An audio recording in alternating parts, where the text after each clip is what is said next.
Hello there and welcome to the grand finals of Master League season for Company of Heroes 3. I'm AE as ever and I'm here today with Vulcan. How are you doing, good sir? Hello everyone. Super excited today for the grand final between OrangePest and Caosak. It's going to be incredible, hopefully. And I'm really hoping we go all the way. We want 5 games today, don't we? Let's go all the way. We've just had a poll in chat that most people think the score today will be either player 3-2. So we've got a lot of people getting on board the Caosak hype train, which is good because on paper, OrangePest is the stronger player. He's won 3-0 in the quarterfinals and semi-finals. Meanwhile, Caosak has struggled. He's only won 3-2 in both games, but I have some interesting trivia for you there, Mr. Vulcan. Caosak and OrangePest have only faced each other once in this season, and Caosak beat the Swede. So you have some interesting stories there. That's Sleeper then. He's going to come back He's the from all these 3-2s and yeah, get the goose loose and we'll see some epic games. It's like in Rocky when he has to catch the chicken. In this case, OrangePest is being put in a room with a goose, and he has to survive the goose. But I feel like that would be an epic movie. Imperial Dane's watching in chat. He's a fellow Dane, of course, and Caosak is the very same. And we have 100 or so people watching live. Hopefully tens of thousands of you watch this on YouTube. Big shout out to people that have watched this Master League content over the years. This could be the last ever series for the Master League, but I'm really hoping that other people pick up the torch, maybe even Relic Entertainment themselves in the future. So don't worry. I predict that this won't be the last of mega cool content for CoH3, but it is a very sad day as well because it is the last day of the Master League brand in particular. So let's give it a bloody good send-off. Let's hope OrangePest and Caosak are about to rip each other's throat outs for our very entertainment. And let's get it on.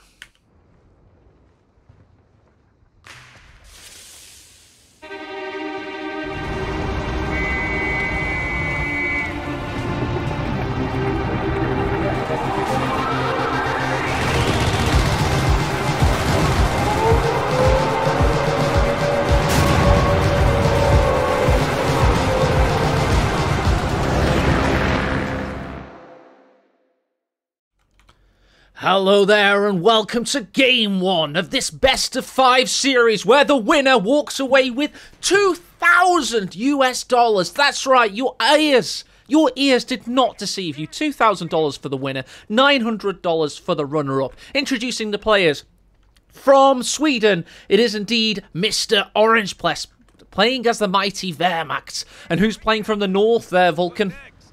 We got Caosak with the US forces coming out with the special forces early on. The Weasel on the field.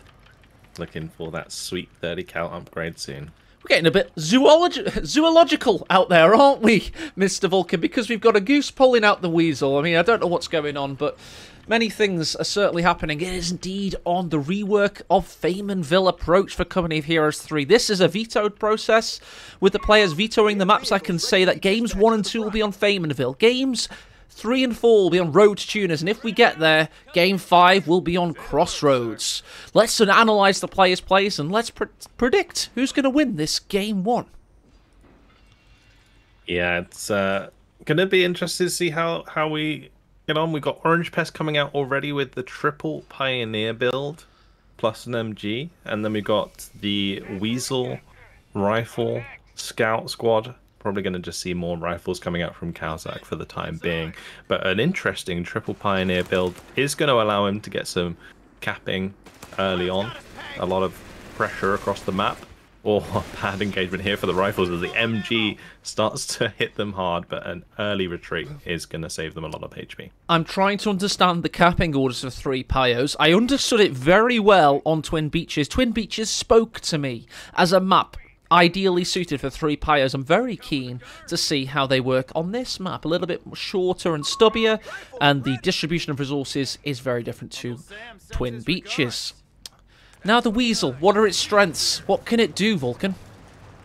Well, it's a fast capping vehicle, and then when it gets its 30 cal upgrade, it's going to be able to flank and harass these units, particularly like the MG. It's great for flanking the MG, allowing these rifles to get more favorable engagements. It's also actually a really good vehicle for dealing with these with this triple pioneer strat, because it can do a lot of damage to those pioneers quite easily. First little bullets. It can also drop weapons. It can forego manpower. It can use munitions to drop a 30 cal or a mortar. Here's its own machine gun. It's harassing the pioneers in the south. The first bullets fired in anger, and the first deaths went into Caosak's favour and against OrangePest pioneers. He actually has a rifleman on the retreat path of this pioneer squad. Yeah, that pioneer's a really bad spot, but the MG might be able to do enough damage to force them back. Yeah, he's going to have to get them out of there, as we do now see OrangePest going for the breakthrough, picking up those MP40s on his Grens. Weasel goes for a sneaky decap of the cutoff there. Meanwhile, the Pioneers pick their moment to go and neutralise the fuel. But the Weasel is over the line, and he's safe, to use baseball terminology. And the Pioneers, with their sneaky little MP40s, doing a surprising amount of damage. Yeah, they can't stand there and tank that forever, though. So they are going to get forced off on very, very low health. And he saves the fuel there, which is absolutely vital. So nice micro there from Caosak. And he's going to back off, going to be able to repair out of combat as he captures another point for himself, Caosak. Oh, look at the amount of... the flurry of activity across the map as these points interchangeably change hands in the human jigsaw puzzle of competitive Company of Heroes. Yeah, that's a lot of red units on the map there, and you can see that it is causing a lot of pressure across the map as once again these rifles try and come in here and capture this fuel from OrangePest, but they aren't trading very well at all against these Grens that haven't even been upgraded with the MP40 package just yet. We're now on to the third Gren coming out, and that's going to be a 2v1 that Caosak cannot continue with. He certainly can't, but he's definitely going to continue with this in the south, trying to get rid of the heavy cover position Grenadiers, who can survive there for a while, and OrangePest knows it. He's down to 3 Soldaten, and he's dropping health. I tell you, he has to be careful. But that retreat modifier is so strong. Trying to commit there for the fuel, try and get the cap just before, but I think almost Caosak was baiting that, because he could have easily moved in with the Weasel. Saying that, he would have to be very careful of the Panzerfaust, of course, that these Grens can pull out, although OrangePest is low on munitions a lot at the moment due to investing into those MP40s. One thing I bloody forgot to say, it is of course a 600 victory points best of 5, the first ever. Pioneers low on health. They could be the first squad wipe. It is the first ever series of that type in Company of Heroes history. Both players agreeing on it. I'm double-checked, said, are you comfortable with this rule change? They were, and they want this best of 5 grand final to be as grand as possible. Yeah, very nice. We got the scouts coming in there for the cap again onto that fuel. Over and over and over again, Caosak trying to capture the fuel on the top side. This time, he is getting forced off again. And honestly, OrangePest controlling this top side well at the moment around the mansion. But seeding both the VPs on the bottom side. So a little bit of a bleed into OrangePest. But this should weigh things in his favour. He's got the 2-2-1 on its way, but I have to say that Caosak has had some decent territorial control, but it is to be noted that I think this fuel has been pretty much in OrangePest's hands for the majority of the game thus far. Yeah, so we're going to see this 2-2-1 come in. It's going to be a nice counter to this Weasel. It's going to almost force grenade tech, or maybe an early M8 out of Caosak here. Oh, there you go. That means it's popped out of the fog of war, because you can hear the engine noise all of a sudden. The Weasel's actually going for him. He's a stout little competitor, is the Weasel. He'll keep fighting. The MG's pushed up behind the 2-2-1, using it as cover, and it seems like everything has been evacuated from the fuel point. Meanwhile, we have a follow-up push in the north from 2 MP40 Grenadiers.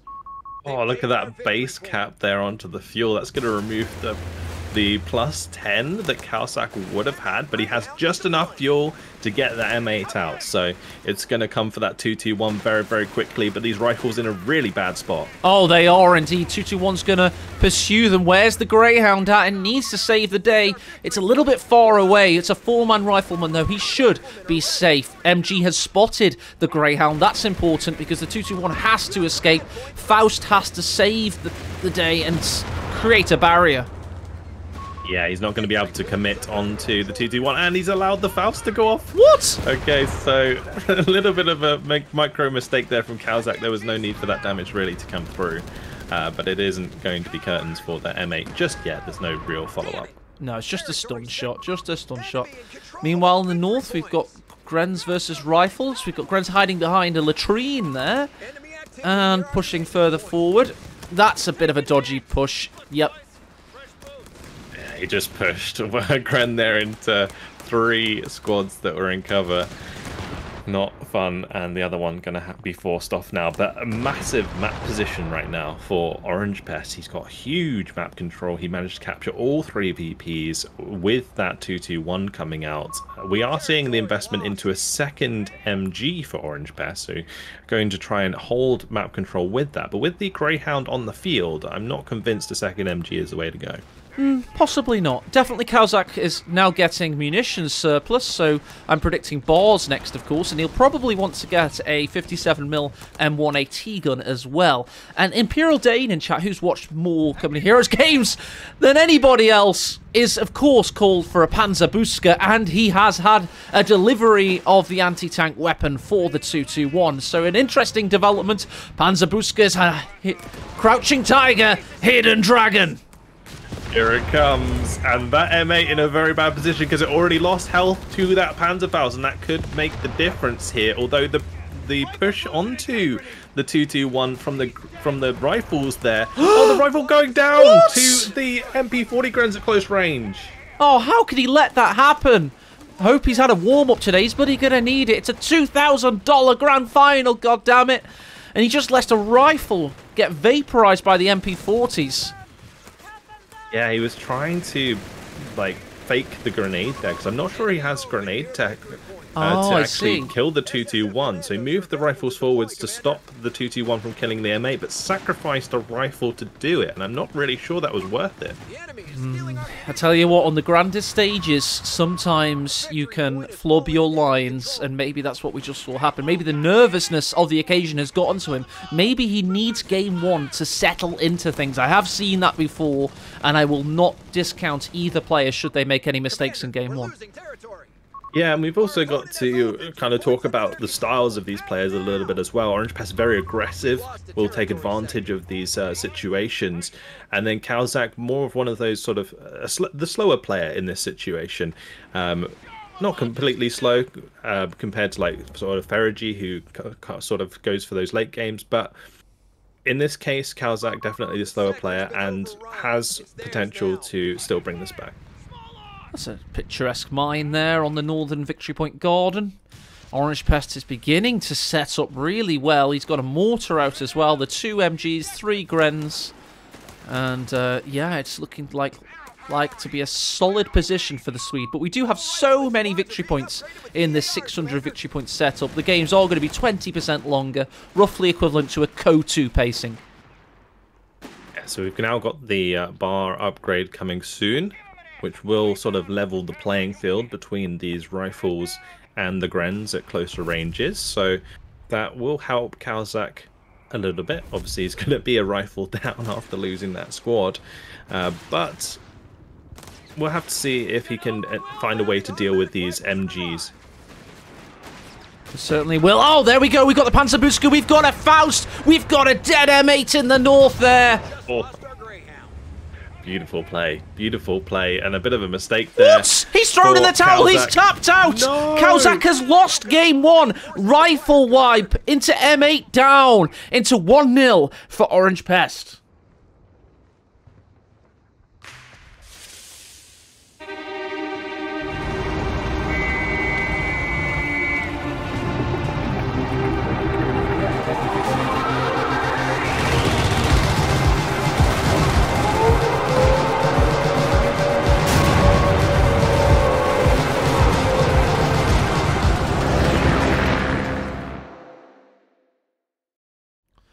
we've got a speechless Vulcan. That's not what you wanted to see, Mr. Vulc.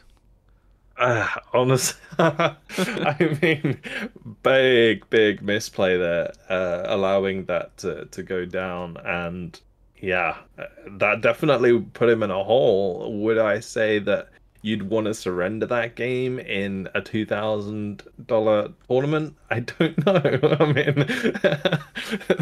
that is yeah, it's rough. I think obviously he knew that he messed up with the rifle wipe, but yeah, oof.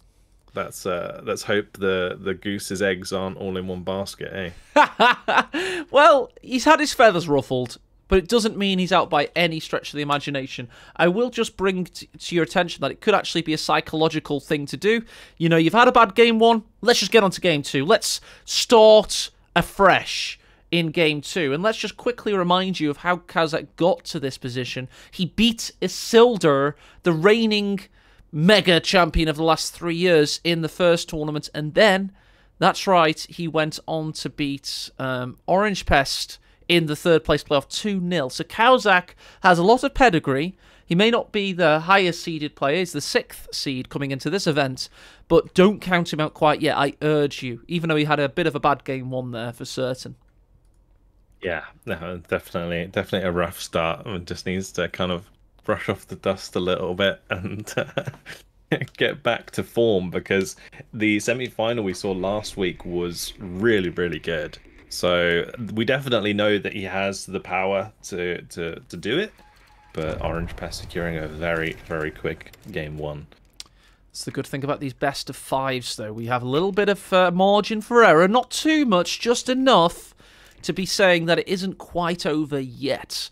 We do have help. The other thing, go on, sorry. Sorry, the other thing you mentioned is about the points being increased, the victory points being increased, meaning that there is even more room for a comeback than there was before. So I don't know if Caosak necessarily like took that into account, but like personally, I think like playing out these games, you say like ending them early might be a bit of a psychological thing. I think yes, but also at the same time, you do want to kind of make your opponent work for it as well at the same time. Without a doubt. Without a doubt. So there's a fine art to GGing as to when you do it in a series. And all I'll say is that I probably would go with Vulcan's school of thought. I've never seen an early GG create a good psychology.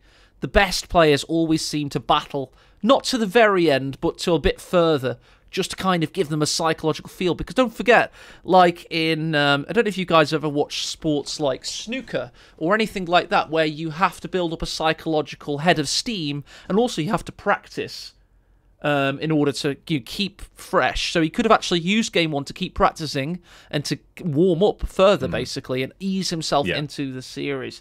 I'm just a bit worried I've got a knock on the door. We will be going back live in about a minute. Hang on a second, guys.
Game 2, and OrangePest is 1-0 up.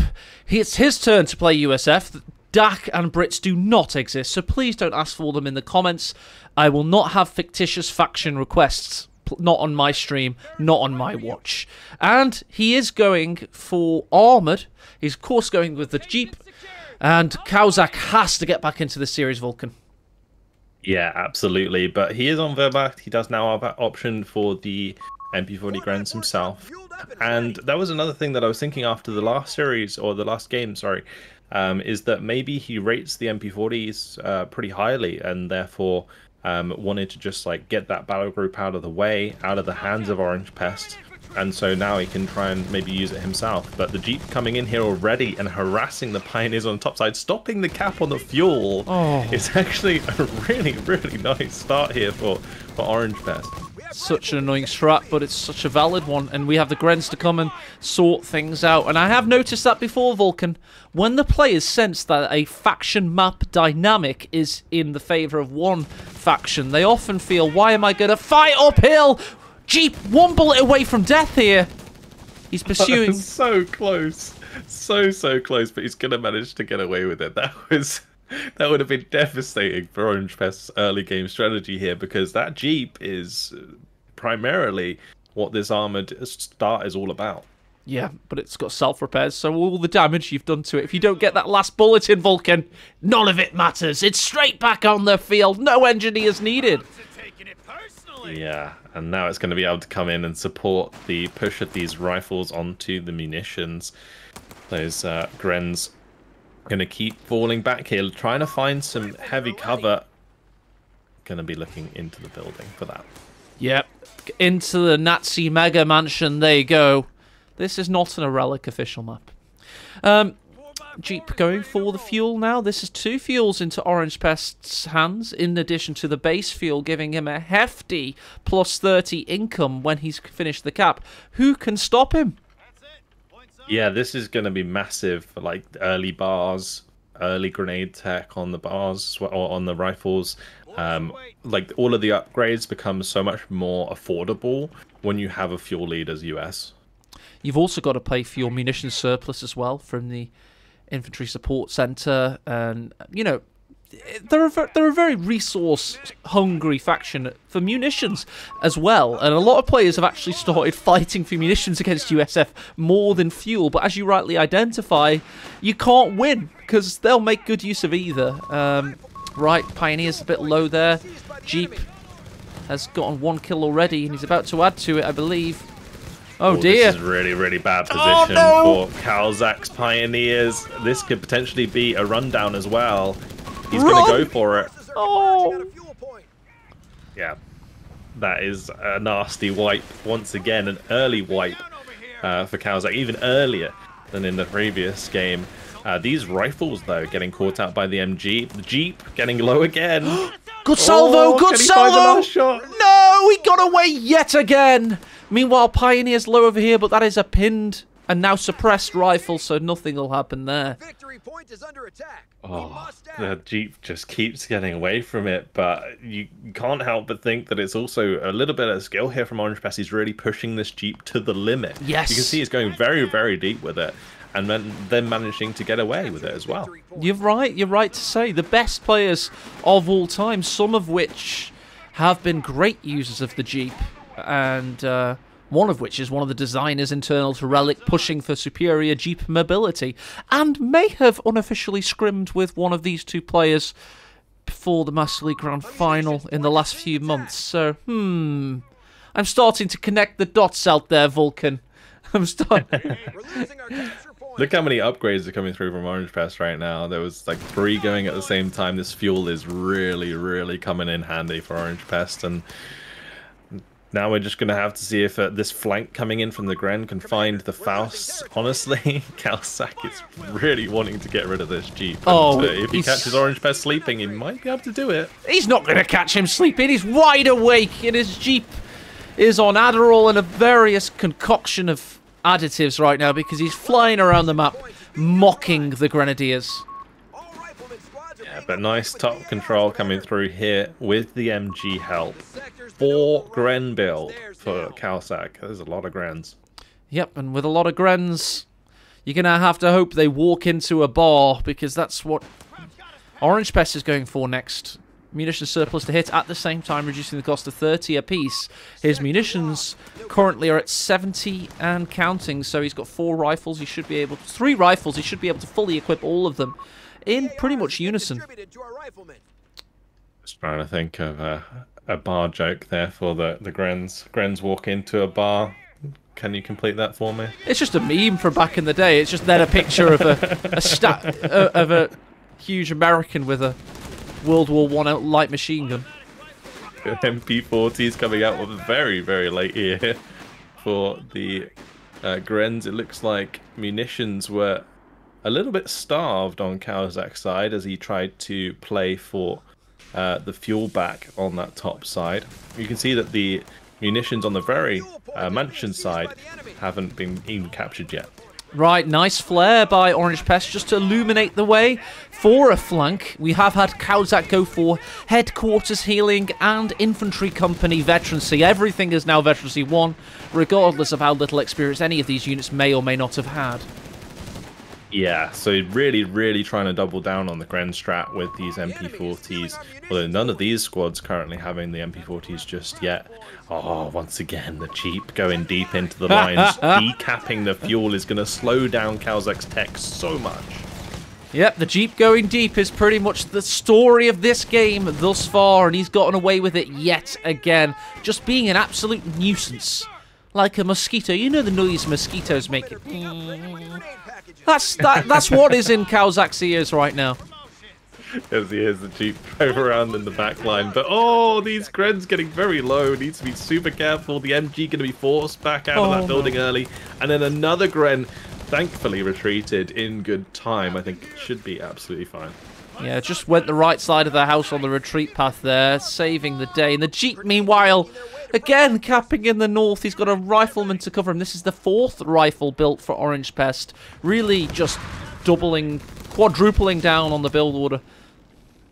Yeah, instead of going 4 Grens, I would have liked to have seen the double MG sooner for this map control, because it's allowing, honestly, OrangePest to really put holes in a lot of the territory that Caosak has.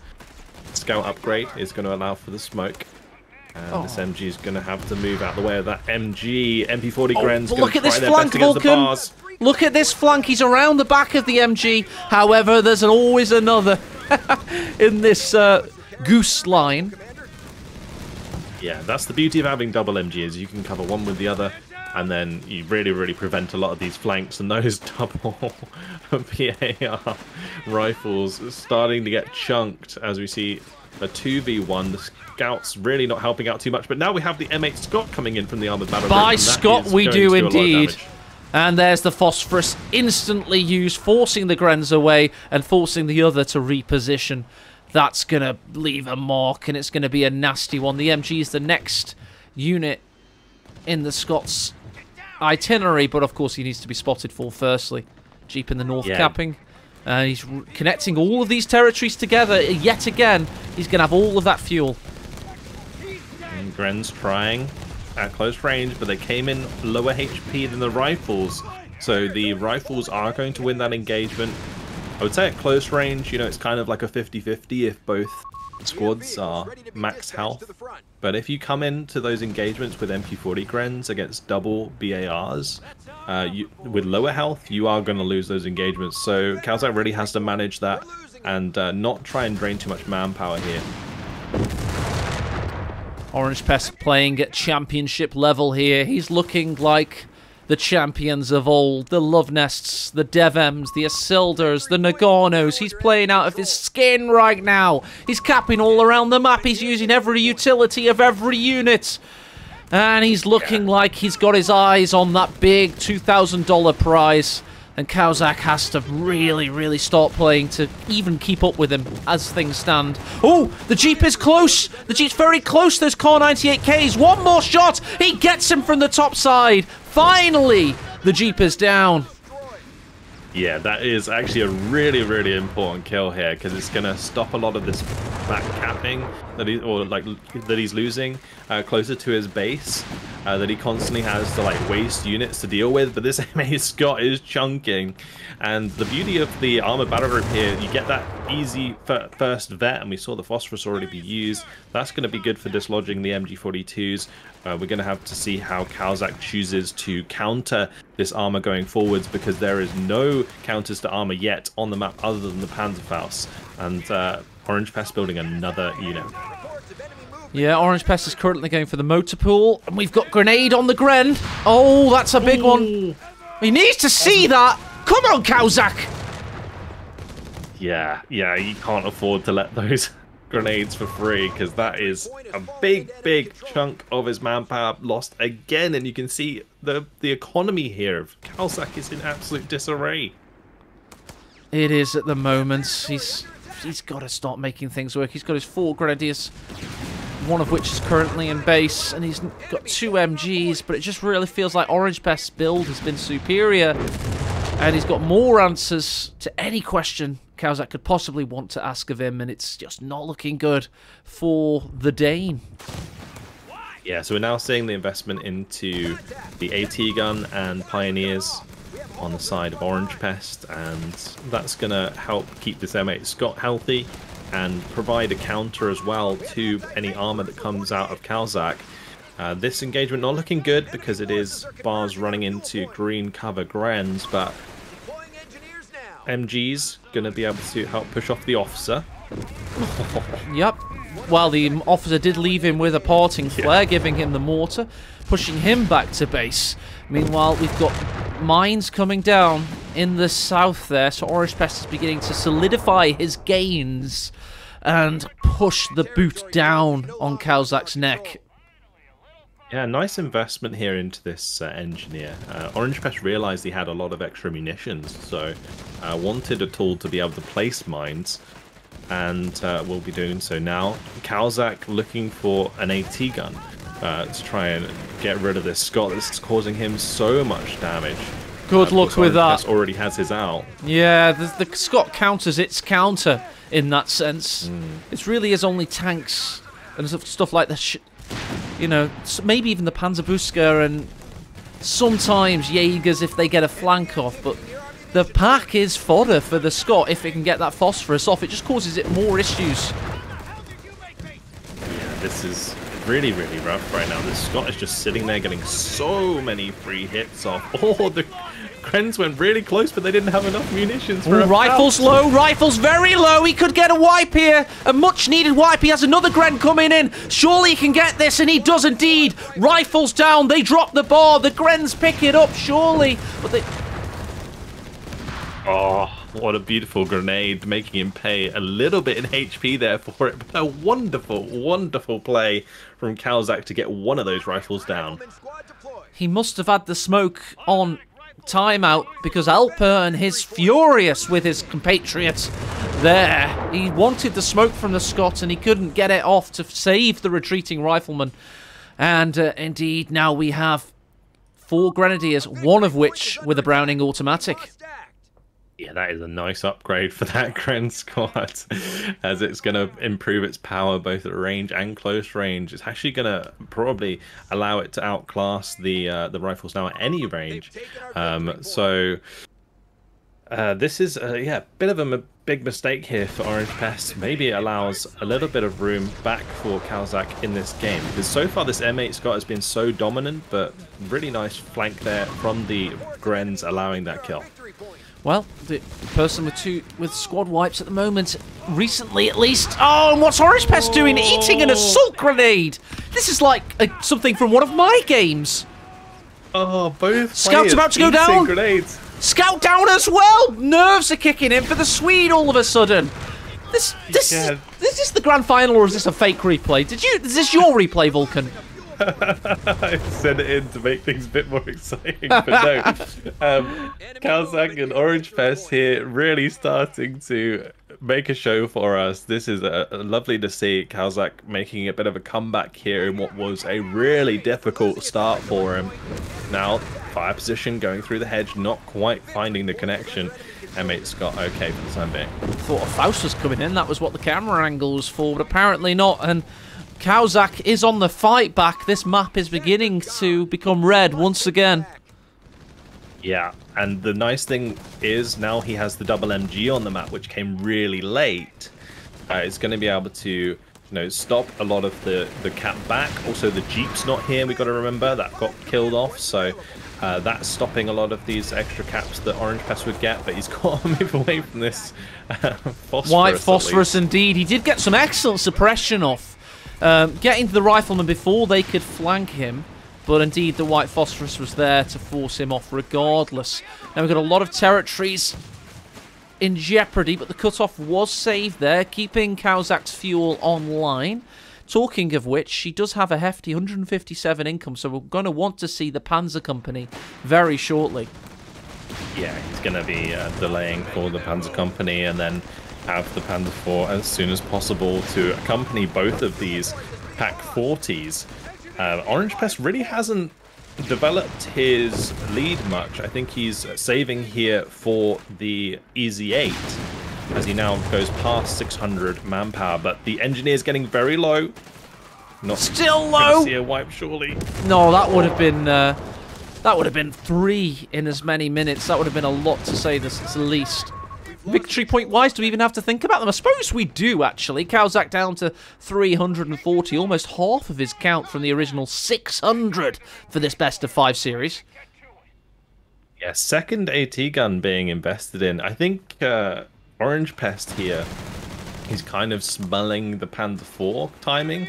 Yep. And kind of feeling that that's going to be a thing because he doesn't quite have the victory points or the command points just yet to invest into the EZ8. Oh. But that's a huge phosphorus here. That might kill off that MG squad to get rid of that 2-Ver. It did indeed. It does. No more insta-suppression. And what a snipe by the pack! Eat your words. Humble pie needed because the pack did indeed counter the Scot in the end. Yeah, he managed to take out the Scot, and that is really, really good for Caosak here. I'm really, really rooting for Caosak to get one back in this series so we can see more and more games out of these two. But yeah, so far, really finding some crucial kills and equaling the playing field. 4 Grens versus 4 rifles. Oh, but it's only a Pioneer going down. We don't even hype them. Oh, but still, hype cancelled. It's going to force Caosak to get another Pioneer squad out when he wants to go for Panzer Company and Panzer IV. Yeah, it's already out. It's fine. Just a Pioneer. I'm just joking with you. But it's a tradition on my streams that I've refused to hype Pioneers because they just tend to die. It's one of those things.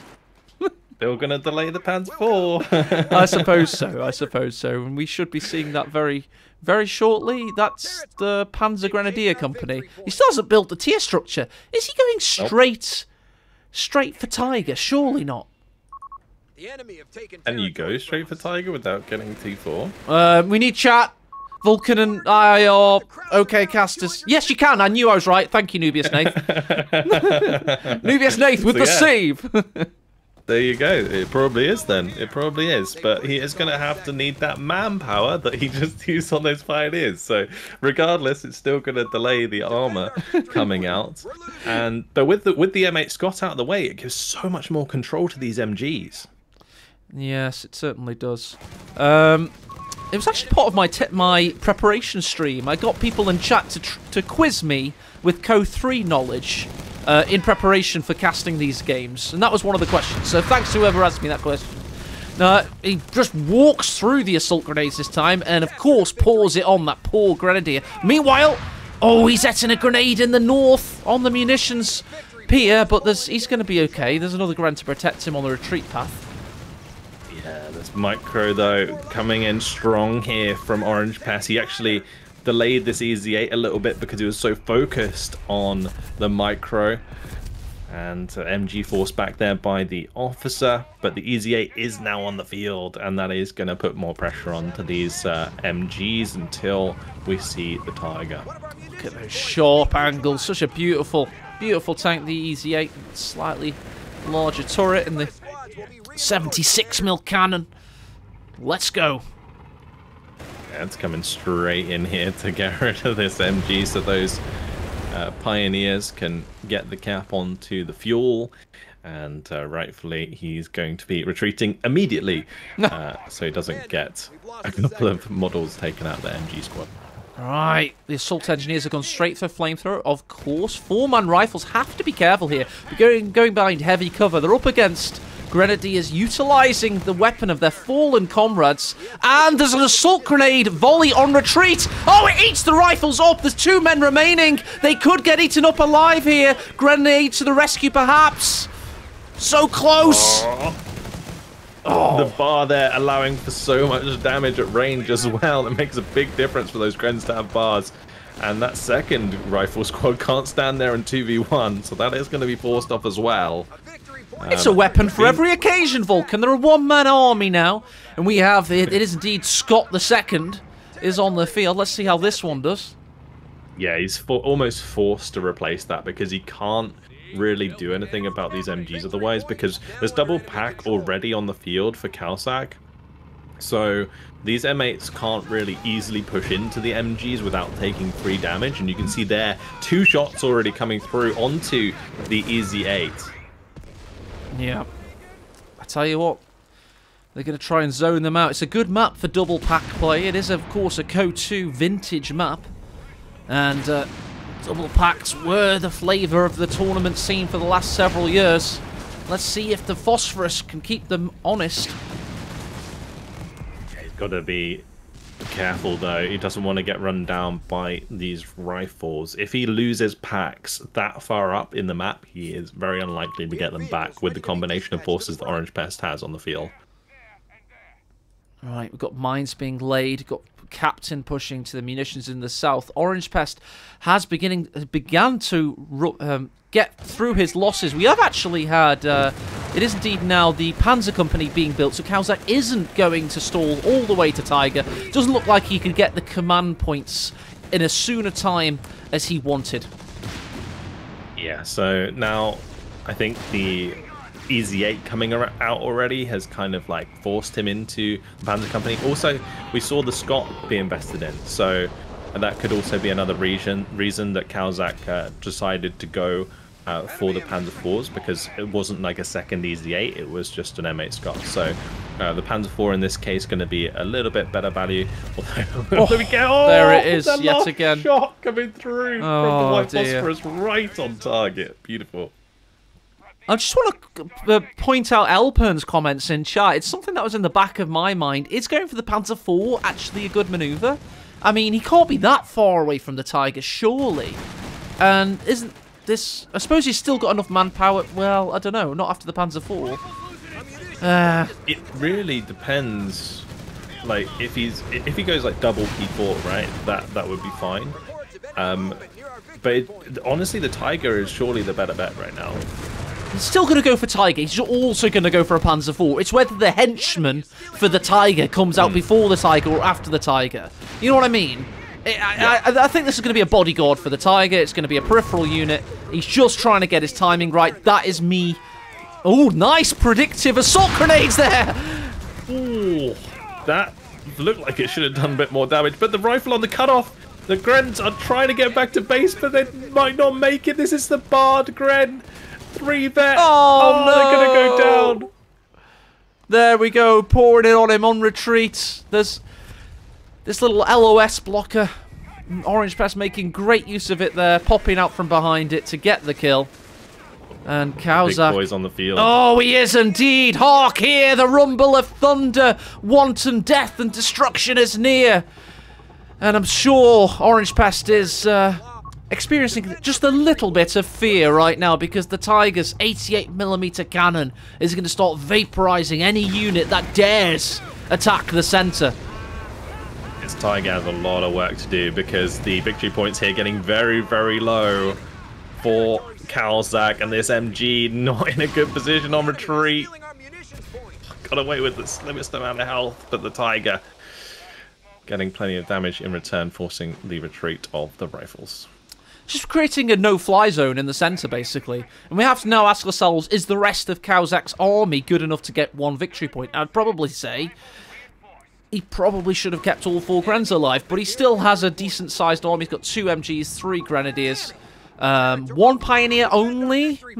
Not the best for... Now he's got the big boy. Because the Tiger's armor isn't actually that great. It's its health pool that is massive. Yeah, it's going to take a while to repair because of that. But we got assault grenades on the door on the way out. Oh, big damage here onto the officer.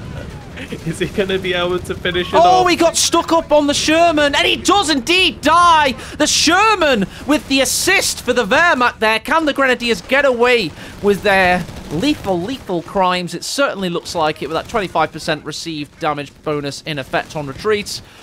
Oh, the Sherman. What were you thinking, son? That was a big block there. Well played to that Sherman to get his officer killed. Maybe he had a bone to pick with that officer in particular. 1,200 health. Nubius Nathan reliably informs us the Tiger has. That was nothing to do with pathing LC50. That was bad driving. What would you want the game to do? Make the rifleman fire itself into the sky and land in base? Anyway, back to the game. Mine detonates. Gren in trouble. He needs to see this. Believe we've got something going on in the center. We've got, yeah, phosphorus on the pack. And 100 points for Caosak! OrangePest with the superior control play is possibly winning the game here. Yeah, this is really danger territory now as we go below 100 tickets. VPs for Caosak needs to be really careful. Needs to get back some map control here and hold it. This Tiger will allow him to control the center, but it's this top mansion side and the river side that we're going to have to keep an eye on for the second flag control. Look at this. Look at this. It's perfect to get rid of whatever is in the north. The Tiger can't respond. OrangePest just needs to keep 2 victory points. We've got an 18-8 coming in and stunning the crew, or shocking them rather. And there we go. We've got smoke on the MG. He's capping the center. He's just doing damage in the north. OrangePest is seeing this game out. Yeah, so with the Tiger being in the middle here, it looks like OrangePest invested into a second Scott so that he can really harass these flanks and win the engagements where there is not AT, and where there is in the form of AT guns. These MX Scots are still going to be really scary to deal with. So it looks like OrangePest now doubling down on the map control to try and close out the game. It's a perfect firewall for OrangePest. He's got double Scots, double packs. Caosak possibly needs an, I don't know, like a Nebelwerfer or something, or Panzer IV. I know we didn't want one because we wanted to see the Tiger, but he definitely needs one now just to get rid of the Scots. But he's in a race against time, Caosak. He's having to devote time. And look at the responsiveness. Look how quick the Scots are there to just really demoralize Caosak's attempt to keep victory points. Yeah, and that fuel seems so far off right now. We're just coming up to 75 fuel for Caosak. He needs 100 to get that Panzer IV out, and yeah, it's gonna be feeling really bad for Caosak right now as he needs that Panzer IV as soon as possible. Tiger now moving to the top side to try and stop the cap onto this victory point. Thankfully, Caosak did find the victory point near the river, so that is going to slow things down a little bit, but we're now going to see another push come in the center. Yeah, he's having to move the Tiger, Vulcan. And it sounds daft, but if your Tiger's having to move around the map, that's not its natural hunting environment. It's very much an ambush predator. It's very much best sitting there like a big fat bastard on the center of the map, just absolutely bleeding rifles. And if you're having to do double duty, it's not going well for you. And we've got victory point being capped in the south. We've got the victory point capped in the center. And those 89 victory points will start bleeding away once again for the Mighty Goose. Yeah, if he decaps his center point as well, that might be a little bit difficult for him to take back for the time being, because this double AT gun is putting pressure on the Tiger. And it looks like he's managed to hold the cap. The Grens did get in there. But now the Bard Rifle's going to be trying to just get them to retreat. Meanwhile, Scott is focusing on the MG, so the Gren's slipping by on the top side. The decap does come through in the middle. That's 2 flags for OrangePest, and the one in the middle now neutralized. That is going to be another large amount of points bled for Caosak.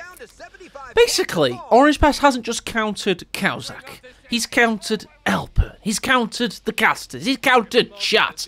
His build has perfectly and utterly countered the Tiger stall. He's gone for Scots, easy 8, mobility, and north and south victory point control, basically making all of this defunct. So, you know, well done, chat. You would have lost 2. Yeah, we mentioned how, like, the Tiger needed to make a big difference in this game. Well, it's really just going to come down to the P4 now, as he does just about find enough resources to make one soon.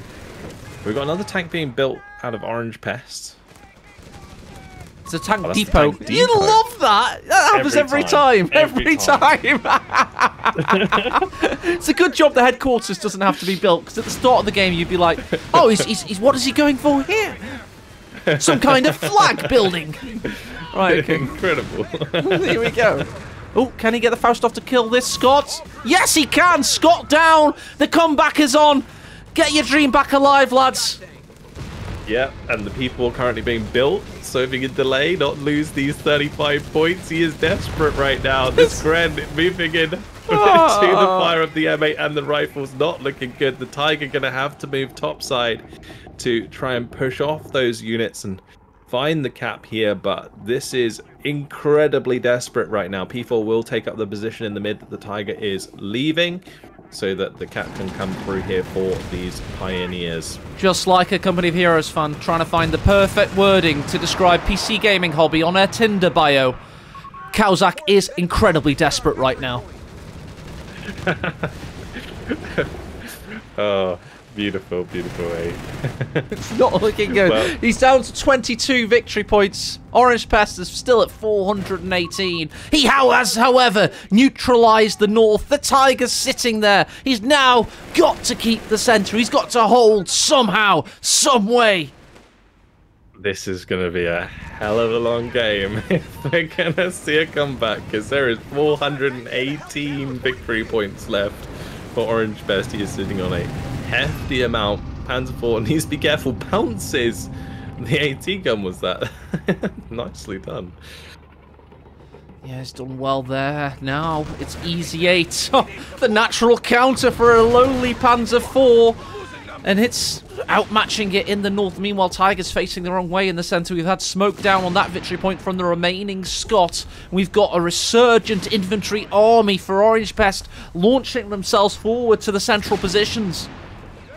Yeah, this is all that OrangePest really needs to do is completely invest into one of these victory points, find the cap, and it's pretty much GG. 20 points right now, 21 points on the side of Caosak is real danger zone, and the officer going to be trying to contest that for the time being. MG will hopefully be taken. Wipe on the MG, but the Tiger's going to try and take out the new Hellcat.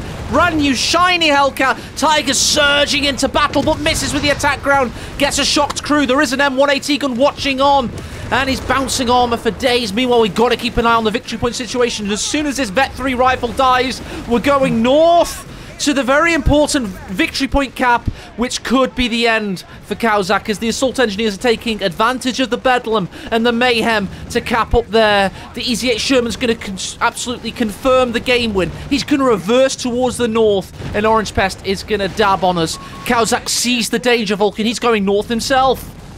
It might be too late here as the Tiger and the Panzer IV converge on the Easy 8. Massive hit there onto the Easy 8, but this cap onto that victory point might be it. And now the rifle coming into the mid, and honestly, OrangePest sacrificed so much for this, but it might have just been enough. Easy 8 going down. He did lose a rifle for that 3-vet rifle. Oh, and he comes out from behind the house. However, he's had to retreat. Meanwhile, in the centre, Grens are trying to keep the cap alive, but they're dying on the line. Everything's dead in the centre. The rifles are going to cap there now. He may have won the north, but he loses the centre. Panzer IV's going to lose its life as a result. And GG has been called by Caosak. OrangePest is 2-0 up in this best of 5.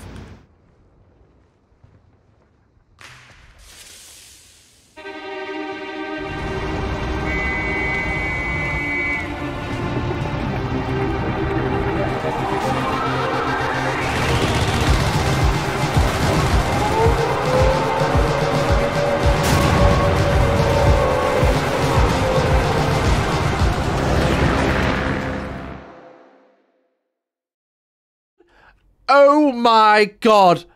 Oh my god. Buckle up, buckaroos. I've got... Look at the hairs. Look at the hairs. Look at them. They're up. Can you see that? Never anybody question how much I'm into this shit, because my hairs are literally on end all over my body like some Neanderthal right now. I've just had Game 3's replay come through. It is gargantuan. It is absolutely gargantuan in size. It's a whopper. An absolute whopper of a Game 3 is in my inbox. And I'm not going to send it to your inboxes, guys, because I'm pretty sure you could get banned from work if you're watching this from work. You do not want to see the size of Game 3. It's huge! And my hairs have gone back down now. But nobody question ever if my actual hype is real, because I just marked out. From professional wrestling, they say you mark out if you actually believe. I actually believe. Dude, we're going to have to get some provisions. This is a big-ass replay that just landed. Holy crap. Is this the reaction every time you see something that big, huh? Yeah. That's the first time you ever heard that reaction, then I take it. I mean, I'm looking forward to Game 3. Things are really starting to ramp up a bit here. Caosak actually coming back into that game very, very strong after a very weak early game. So... you know, it could be the start of a reverse sweep. It might be. Or it might not be. I don't know. Maybe it's going to be the snooziest game ever. Maybe it's going to be a team weapon game. Like, where they just sit there for hours on end. Yeah, maybe. But we saw... The interesting thing about this series so far is Caosak did not win his breakthrough game, which I think is quite important here. The MP40 Grens came out so late because of the fuel disparity compared to the bars. Like, the bars came out really, really early because he had so much extra fuel. And that made a huge difference in that early game. I would say the game was categorized in two phases. The first phase is OrangePest literally outplaying Caosak. Although Caosak did start to get squad wipes. And then he actually, you know, at the end of phase 1, Caosak was somehow in the lead, despite OrangePest's allegedly superior APM and allegedly superior tactics kind of looking better. His flanking looked cool, didn't it? But he ended up with more squad wipes. Then, OrangePest had a tour de force masterclass in strategic countering. He basically hard countered Caosak, and it was awesome to see. The next map is Road to Tunis. And as I've already mentioned, it's a whopper of a replay, and I'll just say that because I'm spoiled, so I'll spoil you guys to screw it. What we're going to have to do, though, is go get some provisions, guys. Go for a loo break. I permit you. And go get yourselves a drink. We're going to have a 2-minute break, and then we're going straight into Game 3. Thank you.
Hello there and welcome to Game 3.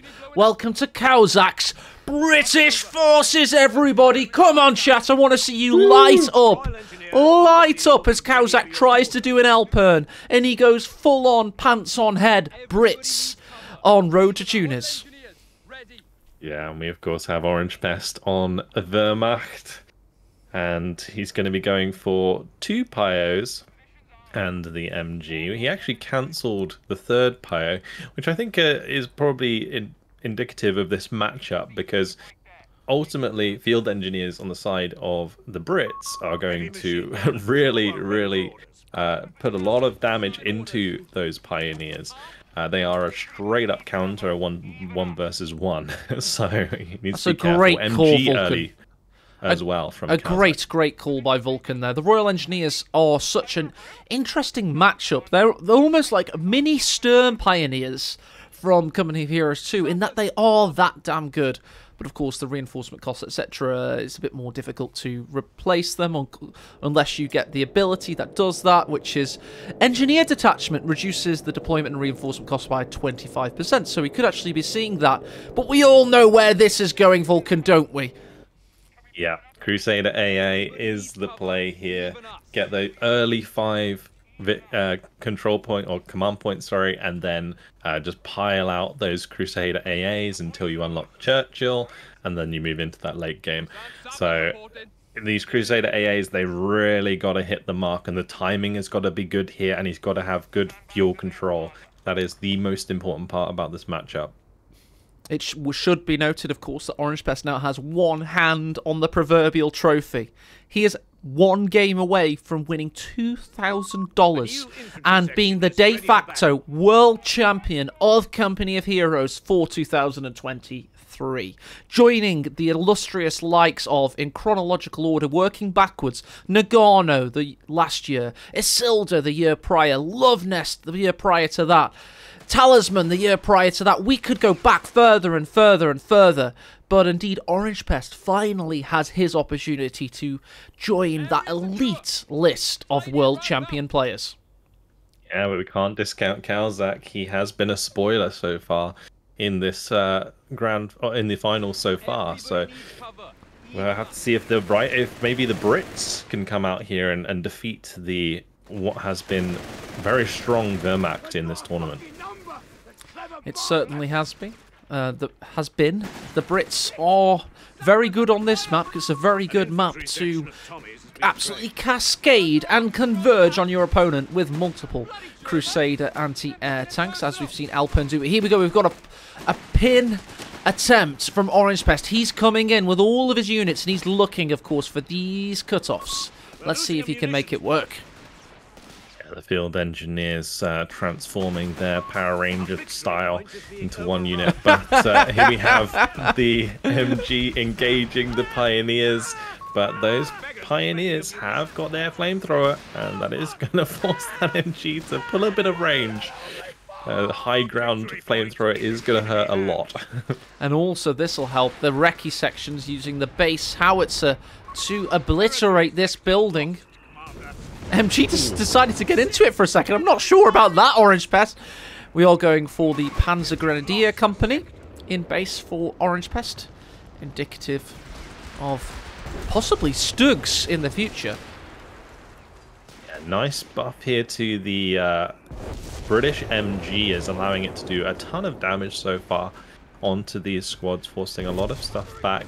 The MG42 finally has a decent rival in terms of MGs, and I think at range the British MG actually can beat the MG42, so definitely making good use of that. It has a very wide arc, makes it harder to flank.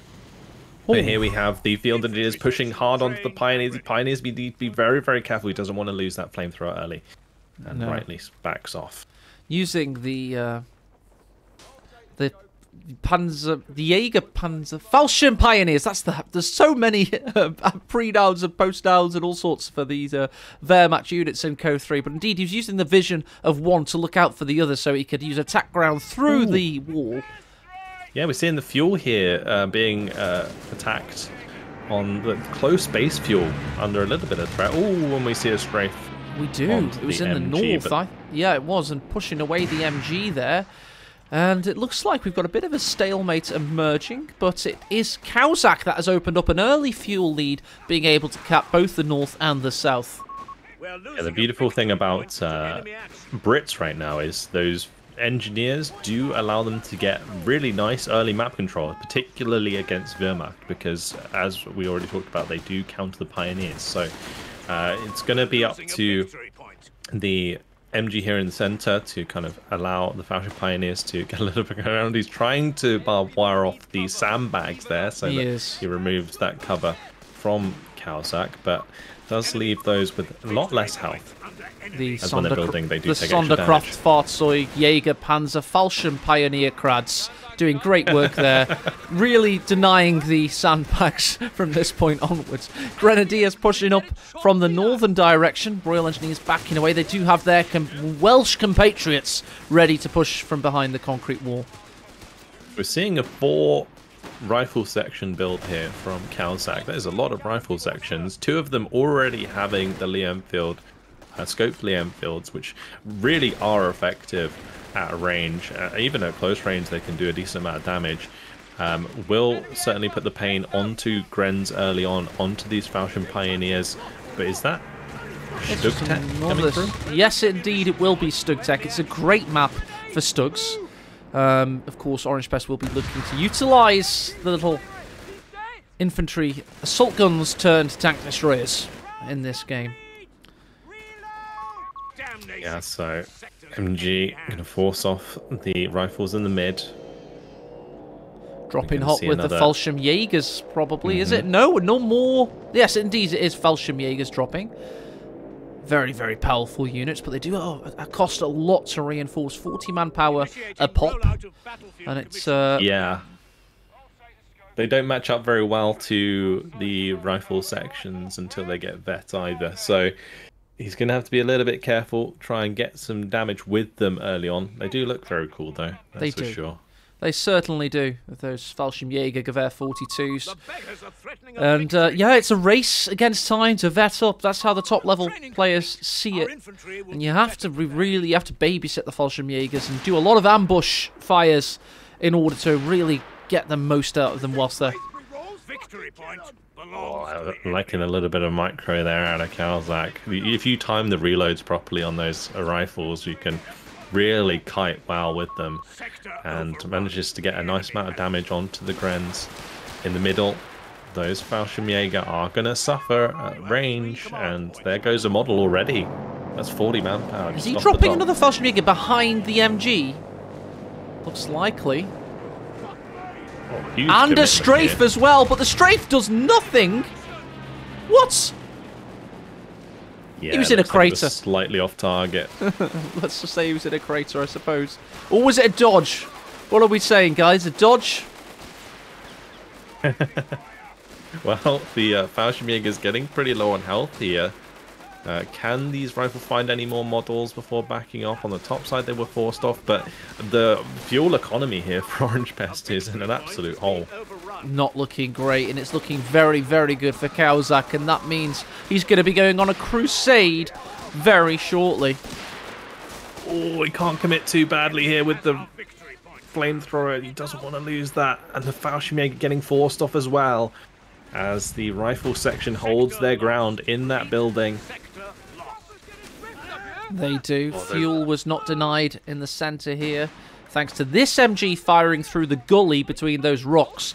Meanwhile, Royal Engineers and all of these infantry sections doing such great work at contesting the entirety of the map. OrangePest is finally able to capture his fuel and keep it for a while. Yeah, the aggression here is lovely to see out of Caosak, and he needs to keep up the kills here so that he can get these command points very quickly. He's already up to 3 command points, looking for 4 soon. He needs 5 to get a Crusade AA out, and it looks like his economy is almost perfectly in line and waiting for double Crusader AA as soon as he gets to those command points. It's going to be huge. While the cooldown on pulling them in it isn't very much at all, so he'll be able to get lots of them. Right, first Stug is on its way. We'll start to get that firing, get the machine gun on it, and maybe, just maybe, you can get to Veterancy 1 without having to pay for it. Yeah, the Stug coming out this soon actually is really, really good for OrangePest because he's ready for the first Crusader AA at least, and he'll just have to try and get a second one out as soon as possible so that he doesn't get overwhelmed. Because it's really going to be the timing here, whether or not the Crusader AAs can find plenty of kills in good time before the AT gun comes out of OrangePest and maybe it's a second Stug, like we already mentioned. A little bit of inaccurate play from OrangePest here and there. It's not been perfect, let's say. Had the Pioneer aimlessly wandering forward. We had a few units not exactly on the most accurate of trajectories. Maybe, just maybe, he overplayed in game 1 and 2 in terms of output, and he's paying the price slightly now. We need Alpern to get him a coffee. So now we're seeing AT tech, or grenade tech, sorry, for Caosak and an AT gun coming out to try and help deal with the Stug as soon as the Crusader AAs arrive. Currently, everything retreating though. The Stug just driving up to them and everything just running away. He doesn't want to have the tech come just up everybody in his face ignore the and then point Stug, blasted. and it'll start to question whether it even exists. If you ignore it, and indeed he started to actually don applique armor and pretend he's a building.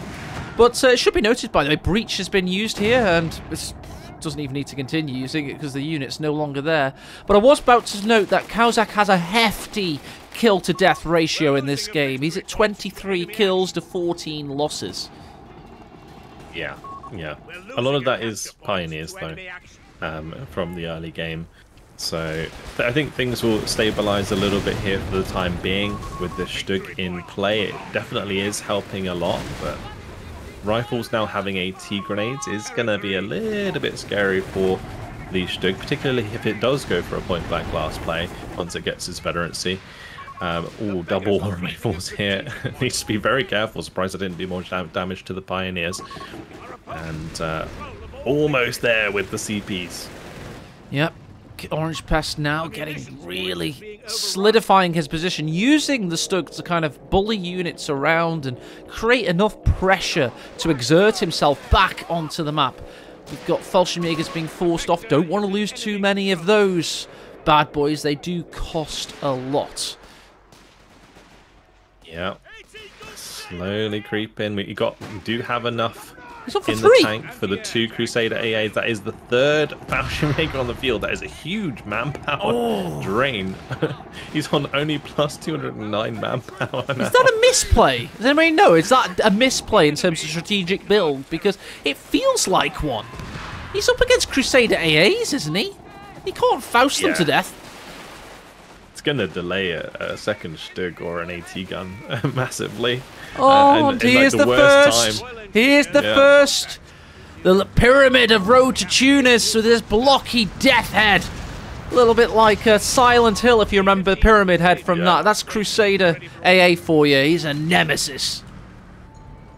So what Caosak needs right now is information on where the Stug is. If he knows where the Stug is, these Crusader AAs can go absolutely crazy on this map right now. Another strafe coming in. Oh, that did so much damage. Took out 2 of those men in the squad. Last 2 on very, very low health. He's really got to commit now, Caosak. This is the perfect timing with the double Crusader AA. Recon Flare is going to be coming out to see what's up. But everything for OrangePest currently sitting in base, so not really much targets on the field. Maybe OrangePest just going to delay, get this AT gun out, use it with the Stug to try and pick off one of these Crusader AAs. He's going to have to out-DPS the Crusader AAs. He's now going to get a Pack 40 as well to assist him in that. He's also laying what could be a vital mine. Notice how defensive this mine is. This is on the retreat path that a Crusader AA would journey on to finish off a squad in base. So he's basically now looking to set up in the centre, zone the Crusader AAs out with the Stug in the pack, and out-DPS them with his Fallschirmjägers. You can see the Crusader AAs are taking up each flank. One of these Pioneers is very, very low. Can he find the wipe onto that Pioneer? Got to be careful of the pack. can't overcommit, especially with the Faust potential from the Fallschirmjägers, but there's not enough munitions to make that happen. So the Crusader AA going to be getting away with that one. Meanwhile, the Crusader AA on the other side of the map kind of blocked off right now by the Stug. So nice placement of the units here from OrangePest to control the Crusader AAs for the time being, not allowing any unnecessary kills. And his victory point count is still so high, he doesn't actually need 2 victory points at the moment. He needs to re-solidify his strategic build order against what Caosak has. And it looks like he's able to do that, although Casbah takes a big hit. But I was about to point out that Caosak did just build a second Royal Engineer section at a reduced price using the right-hand side of his battle group. Didn't he have 2 from the start? Oh, he was thinking about building a third. My point made... Oh, okay. Yeah, no, he should pulled in a second Crusader. So he cancelled the build to pull in a second Crusader. That makes sense. Fair enough. We're going to be seeing a third one probably, as the manpower is trying to be saved. He has plenty of fuel. He's a long way off of Churchill, so I'd expect that's what he's going to spend the fuel for. And try and double down, as maybe he... I don't know if he's noticed the triple Fallschirmjäger, but it's definitely a huge opportunity here for the Crusader AAs. And if he can get a third, with armored vehicle training coming through... Yes! I think I'd prefer a third Crusader AA at this point, so you can overwhelm this pack. He's going to get a lot of experience for these Crusader AAs, pretty much de facto giving them Veterancy 1 in a single volley here, and then he's going to need 70 fuel, which he has, manpower, which he's currently gathering. He could have 3 of the buggers very shortly. He is now going to be up against 2 Stugs, a Pack 40, 3 Fausting squads, sorry, and a Grenadier, 4 Fausting squads, and a mine, so it's all to play for in Game 3. Absolutely, the second Stug coming through here is going to kind of counteract the two Crusader AAs, and you don't really want to like lose momentum in this situation as the Brit player, otherwise you're kind of sat on the back foot until the Churchills come out. Right, point blank blast being paid for by OrangePest, clearly wanting it to start forcing away some of these squads. Yep, Crusader AA trying to get some damage onto the Fallschirmjäger, but being distracted by the aircraft there. It didn't fire at all at the Fallschirmjäger for a little while because the J-27 came over the top. Yeah, that can be annoying. You have to manually target your weaponry whenever there's a plane going overhead. I think they ended the bug where you had no choice, which is good. For a while, you had to target the planes. You didn't have a choice, which was unfortunate. Oh, I like the ornate wood inside. It's quite nice. There's a little ladder as well to go up to the top. Oh, lovely. Yeah. The interior of these buildings is pretty cool. Crusader AA, now 1 vet as well, will have the increased rate of fire when he uses his ability. Point blank blast time! Point! Oh! And he gets double grenaded! There's a 6-pounder there as well. That's a Stug down! A Stug down! 1 more shot required! The AT gun wasn't in range to get the last shot off, so he's going to have to manually move that forwards. Oh! Falchion Pioneer's down as well. Stug gets away, however. Yeah, this is pretty wild. Second Stug there, plus the AT gun kind of waiting for a dive onto that Stug on the top side that didn't come through. But he is going to be able to secure the victory point on the top side, but losing the one on the bottom side to the Fallschirmjägers, they're going to have to fall back. They are indeed. God. It's a desperate fight out there. You're really starting to get a feel that this game is going to have legs. It is going to go a long distance because both players have just about matched each other strategically now, I want to say, Vulcan. But neither has enough to render a knockout blow anytime soon. I really, really want to see Caosak placing more mines right now because he has 300 munitions. What? As he forces back these Fallschirmjägers on the top side. Give a recon artillery later, maybe? We are 1 point away from Churchill, so I think that's going to be his next priority. Will he go for the Black Prince, or will he go for the standard Churchill? Let's have a look. Let's have a wait. I know what chat wants to see. They want to see the abomination of anti-historical Churchill. I think in this case, because it's Stugs, the normal Churchill should be absolutely fine. You say that. Black Prince is not just fine, he's extraordinarily devastating.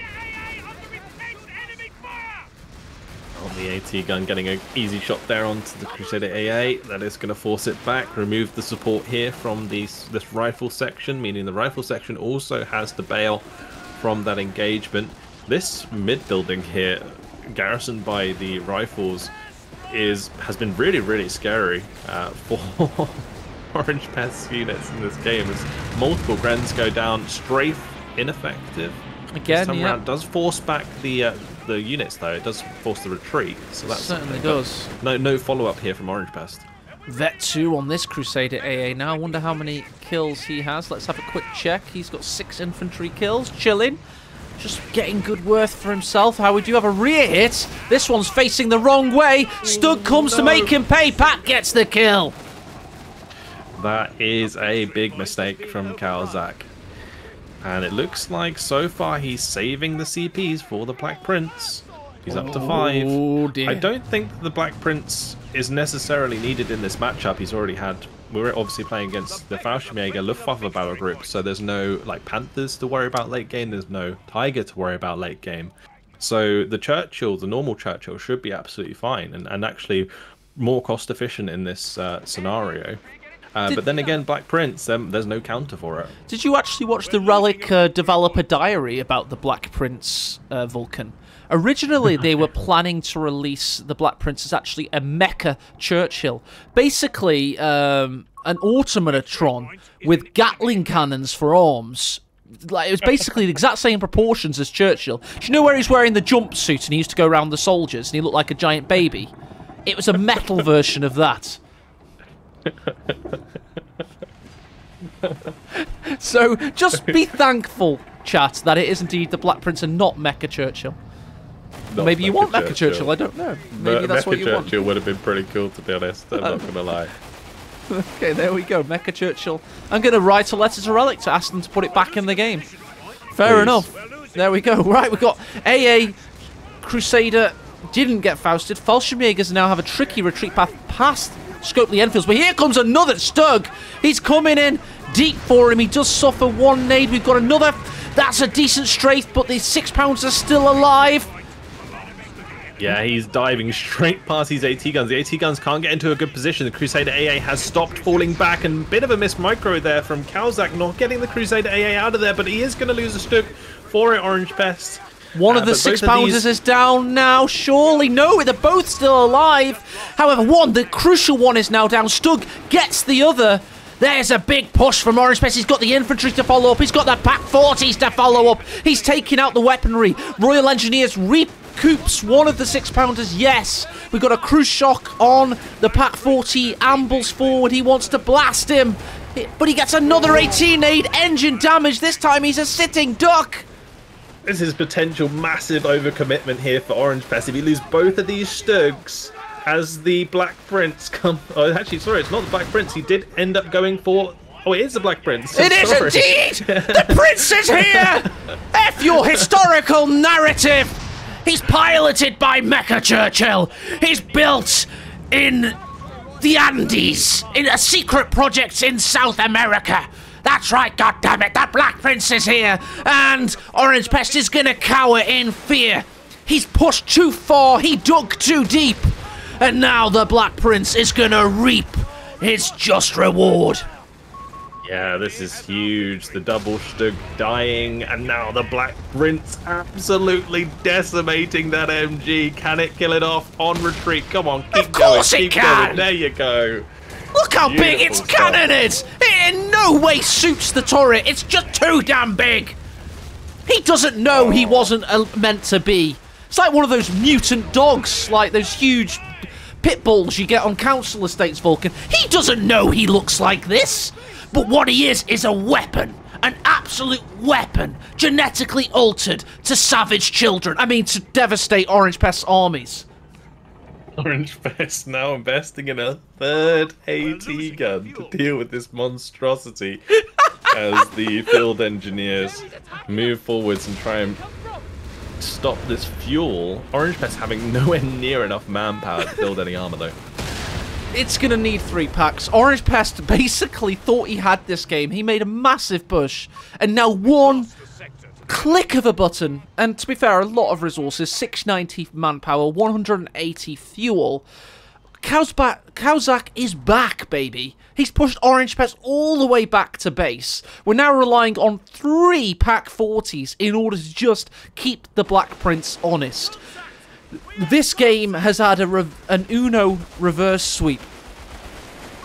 Yeah, I can't help but feel that normal Churchill's would have been better though, because he would have been able to afford a second one. He is now going for Tech or T4, so going to be building that. It's not much map control though back for Caosak just yet. It's kind of a little bit slow considering the situation. The triple pack here actually making the Black Prince having to play really, really carefully. Yep. AT guns trying to take down this building though. The Black Prince's balance, by the way, you can only build one of them all game, and one concurrently, of course. Just answering a beginner player in chat's question there, as the garrison is being slowly destroyed by the Pack 40. A good choice by OrangePest. As Vulcan called out earlier, it has been a thorn in his side. Yeah, this Black Prince needs to get rid of this MG if it can, although we're seeing it forced back by potential call in there from the base artillery. Yeah, the base artillery indeed, absolutely it is. Let's check out the kills for the BP so far. It's gotten, that's the Royal Engineer, my bad. 6 kills so far. It's not been on the field for more than a minute. That's pretty damn good. Yeah, but plenty of AT guns it's going to have to chew through as we see a second MG invested in by Caosak. So looking to get more control against all of this infantry. And honestly, not a bad choice because these Fallschirmjägers, they are still managing to get around here and find their caps. Wait a second. Okay, never mind.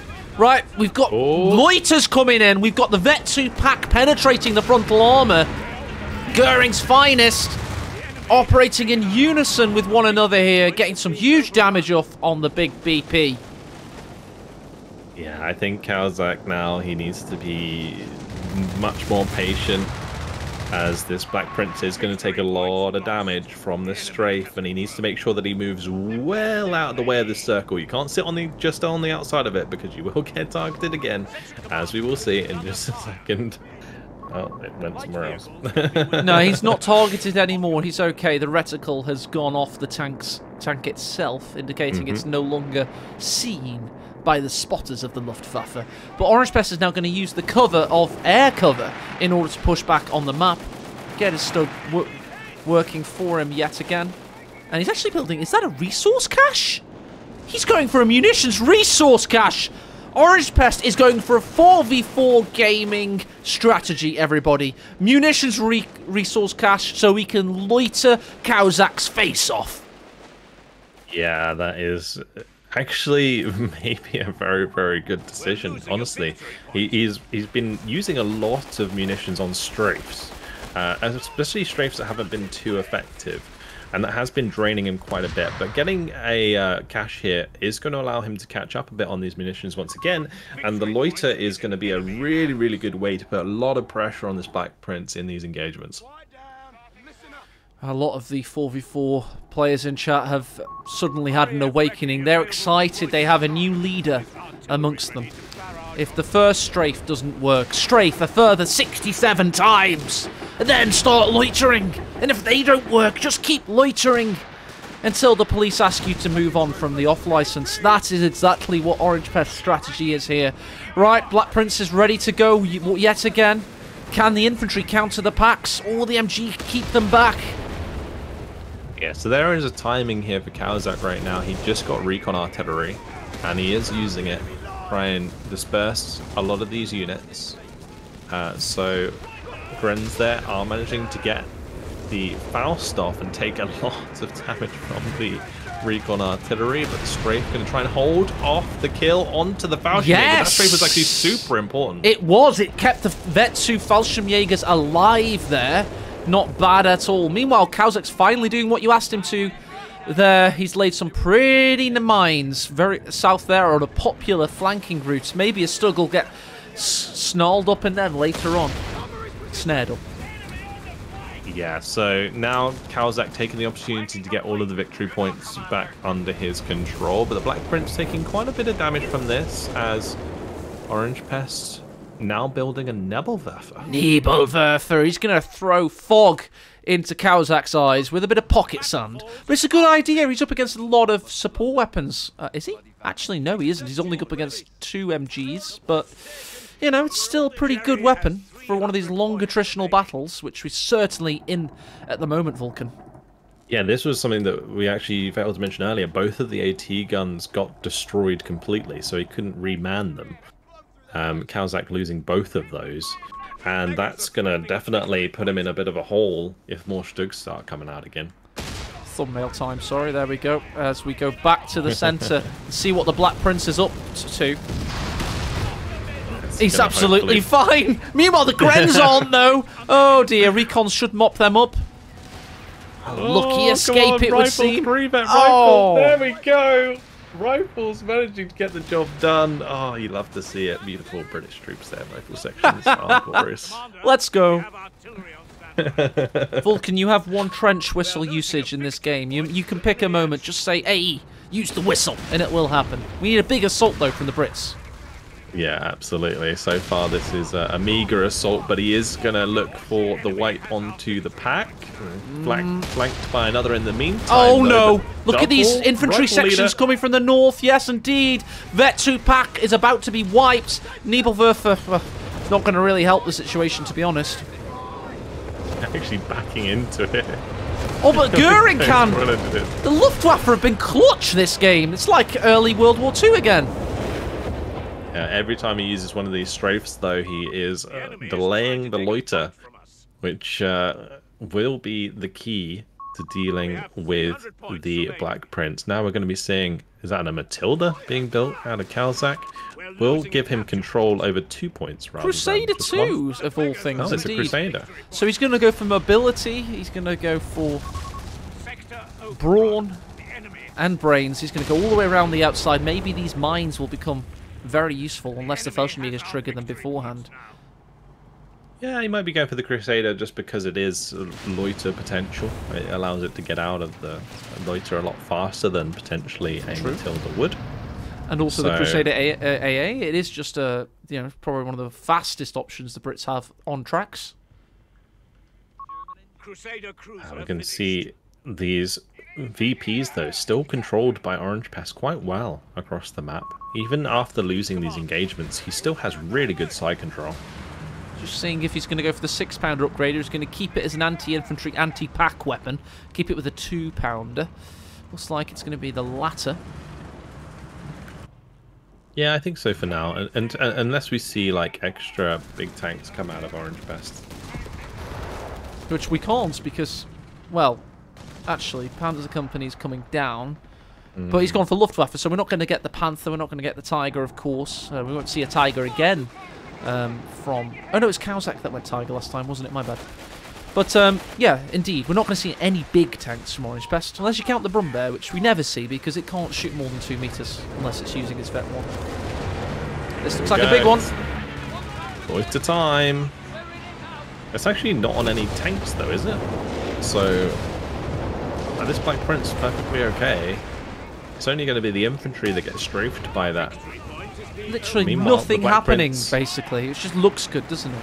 Like, nothing's in any form of jeopardy except for this Stug in the south. Crusaders going in for him. We do have 1 Faust possibly helping out. A Vet 3 recon section also. Nice shot there from the Crusader. However, he needs 2 more shots to finish, one of which bounces. Oh dear, oh dear. Now the pack wants to help out, but the foot guards are there to stop. They wipe one of the said packs. Oh, the Pioneer goes down and the pack. So not a good pickup at all there as the... the Jerry just do their job.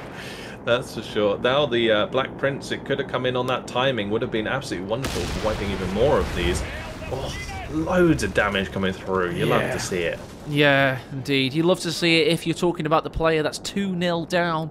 That's why both Vulcan and I, of course, will be a little bit biased in Caosak's favour. We want to see these series go out in epic fashion. If the Master League is indeed to end today, which we possibly think it is, we want this last series to be an absolute barn burner.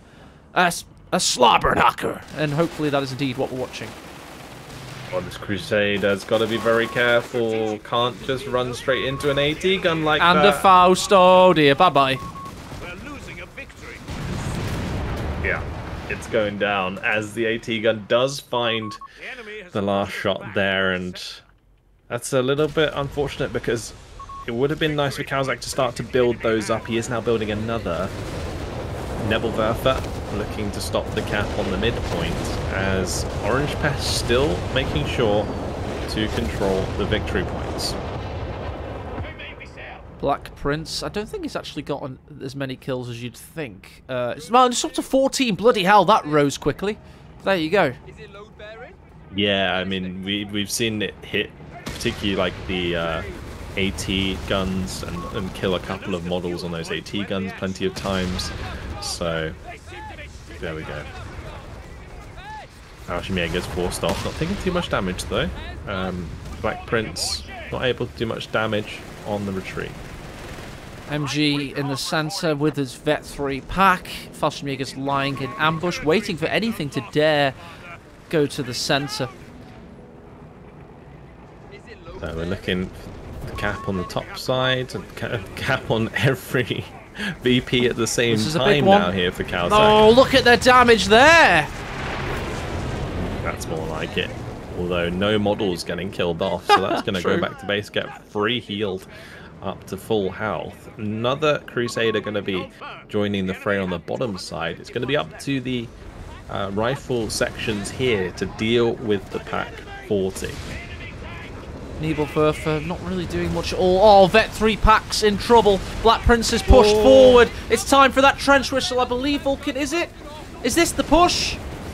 I don't think he's going to commit. It looks like he's being forced off, but a really, really, really important wipe onto the 3 vet pack there. Yeah, getting rid of that veterancy, but he does, of course, re-emerge Vet 1, having gotten Panzer Grenadier Company training. Oh, the Stoke here, taking too much free damage from these bazookas. Crusader went in, by the way. He just went for a reconnaissance mission. He could actually get some work done, but the pack is in hot pursuit. Trying to creep back round on the bottom side. The mobility here of these Crusaders on the flanks is actually really, really nice.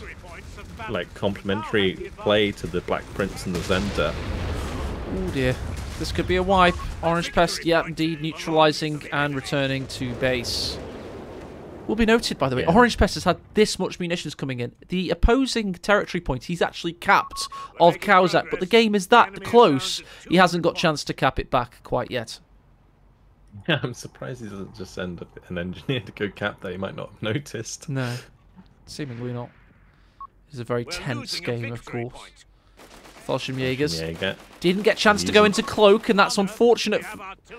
Well, actually, it worked out well for him, and he was able to force away the MG, apparently. That was a very odd retreat there. Yeah, I don't know like why. Said, the Fallschirmjägers dropped their camouflage, and then he just like retreated. He probably misclicked, maybe. Yeah. Sometimes I do that, particularly if I'm getting used to like vehicle micro of like reverse with R. And then, like, for infantry, it's retreat. So if you have the wrong unit selected, it can often make you accidentally retreat. I don't know how they allowed themselves to do that. Oh, mine detonates, hurting the foot guards of the faction that actually laid said mine. That's unfortunate. Yeah, I do not know how retreat and reverse are still on the same key. One of the most commonly complained about things of Company of Heroes 2 is also in Company of Heroes 3. Yay! Well, we have the Crusader now going to try and put some damage onto the Fallschirmjäger on the top side. We've got a Crusader for both sides of the map now, which is actually really, really nice for overall map control. But we do now have the Panzer IV on the side of OrangePest, so with its it's going to allow him to.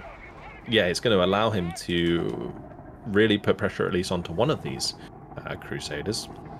Yeah, we've got lots of Scherzen on the sides of these vehicles. Better protection as he pushes forward. I don't know why, but it just makes the Axis tanks look so much cooler when they have those really does. side plates on. It's like those little leafy things. Oh, point blank blast utilised there, nearly devastating that squad. There's little leaves on the sides of Centurion's helmets. You knew they were the badasses when they had the little leaves on the side. And Yes. you know what I mean. That's what we're looking at here with this beautiful, beautiful Stug. A-15 Crusader is on station, ready for orders. That's nice spaced armor, preventing that side damage so much. Moving into the extreme late game here as we go 40 minutes into this game. And we're now down into the third Crusader. Third Crusader, wow. These are not the AA variety, these are the 2-pounders. And they're coming up against hard Stug resistance here with a Pack 40 in support. I don't know why he keeps going south with them. He's run into trouble there time and time again. That Black Prince now with 3 veterancy. Oh, the damage! So much damage. That's like almost a 3-shot kill there if he could have found the last shot. Yeah, and there's nothing to defend. If only he knew, if he'd gotten a flare off or anything, he could have just rolled in and rolled his opponent, basically. He's lost a Crusader here. Yes, he did indeed. Stug. And the pack managing to find a free Crusader. Now we see the planes come in once again for the strafes, hitting the infantry first. So the Black Prince getting out of there relatively unscathed. Just going to have to back off temporarily. Plans for not being repaired just yet. There's only 1 Pioneer on the side of OrangePest, so that is going to slow down repairs a lot. Certainly is. Caosak's victory point count is 216 to 148 for Mr. Pest. It's still a bit of work to be done, but he is in the process of doing it. Meanwhile, Fallschirmjägers in cloak mode, doing their duty and capping that flag for the Reich. Yeah, and he's got them on hold fire so they don't reveal themselves accidentally. So nice little bit of micro play there to make sure that he's holding on to these VPs. OrangePest has done a really good job of like staying in the game when he would otherwise have lost a lot of control over the map. And killing off these Crusaders on the side has been absolutely vital throughout this game so far. Picking those off and not letting them build up too much. When he got to 3 there, 3 Crusaders, I really thought that would be a big problem. But alas, he has 3 again. Yeah, he has 3 again. He's just got them on control groups. Yeah, he's got this. This is a control blob of Crusaders, and he's just built this new, the other one as well. Verify that. Oh no, they're kind of split on the UI. My bad. You can see how I got confused. Yeah, it looks a bit odd there. Yeah, it looks like 3, but no, it is indeed 2. My bad. Anyway, let's get back to the south. We've got the Black Prince repositioning. He's up against a Stug and a Vet 2 pack. Surely should be enough to counter him, but look at the damage from the big BP. Oh, I could so commit right now. This could be huge. But the double pack actually in position here on the bottom side preemptively. Oh, yes. So a second one joining the fray down there does make a big difference. The rifle section on the top side, though, he doesn't want to let that go down for free. He's trying to hold it until the cap or the decap comes through. Now we're seeing phosphorus from the Nebelwerfer. Yep, that's right. Zoning everything out, but the victory point's already been capped. So Caosak continuing to turn the screw on his Swedish assailant. Yeah, this is slow and steady wins the race right now. If Caosak continues the pace of this game, he will eventually win. It is taking him a while, but this Black Prince here, there is just no counter to it in this game. Strafe coming through once again. This time, Vet 3 MG, really not taking much damage at all. At this point, Caosak most likely got most of the support weapon upgrades or the training center upgrades. Yes. So there's going to be reduced damage coming through for those support teams. Exactly. And OrangePest is now rebuilding his Pioneer. He's got 1 commuting back to base. He should have retreated that. So that's OrangePest with a bit of a tiredness showing yet again in this game 3. He has not been optimal in this game for certain. I believe he was operating at a very high APM in games 1 and 2 to get himself in the lead, but he has shown a little bit of slack in this game 3, and it's showing in his double-digit now victory point count. Yeah, and the other thing that we got to notice in this game is that Caosak has been able to make great use out of his fuel, while OrangePest sitting on 380, as we need to see a big push coming in onto the Panzer IV, but he's going to be forced to back off as one of those Crusaders gets pretty low. And repairs already coming in, but does manage to find the neutralization once again.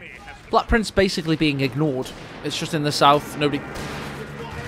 Unfortunately for OrangePest, it does exist, and we now have the real third Crusader in position. Yeah, base artillery being called in the center. Cap going to be coming through on the bottom side whilst the Black Prince babysits there. This is just... Neither player really wanted to commit too much. I don't think OrangePest can commit because he doesn't really have the forces to do so. That's a dead Panzer IV, but it's a double pack setup! It's a triple pack setup, actually, and we've got one of them down. Can he get the other? Yes, he can! Oh. What a nice find for OrangePest, trading a Panzer IV for 2 Crusaders there. Yeah, that was really good. I was worried he was going to trade a Crusader for the Panzer IV, which would not have been worth it, but finding both the Crusaders, that is actually a really, really big play. But this Black Prince, the whole time, just sat on this bottom side doing nothing. A motivational commander is OrangePest. So, what's my mission? Well, I want you to drive into those enemy tanks. Why? Well, we've got loads of packs set up. It's going to be great. You know, it was an absolute kamikaze chip played. And yet again, that base howitzer's drum is cannon rather has got to be hot. Duke might be in trouble as the Black Prince comes in from the flank. And he can definitely commit onto this while the packs are a little bit out of position. And it does go down. Oh, the Crusader has to be careful, though, as the triple pack sets up again. Couldn't get the kill this time. He's trying to find the counter to these Crusaders, but losing the Stug, losing the Panzer IV. He is going to be able to build another Panzer IV and gets a nice strafe there, but this is getting dangerous territory on the victory points for OrangePest. It really is. 79 dropping down further. A central victory point hold there for Caosak, and the Black Prince is basically uncounterable for OrangePest. I don't know what he could possibly do. He needs an armada of tanks to flank it, Grens to Faust it, and the packs to be in position at that point in time. Yeah, or a potential overcommitment from Caosak as he removes his own cover by brushing the building.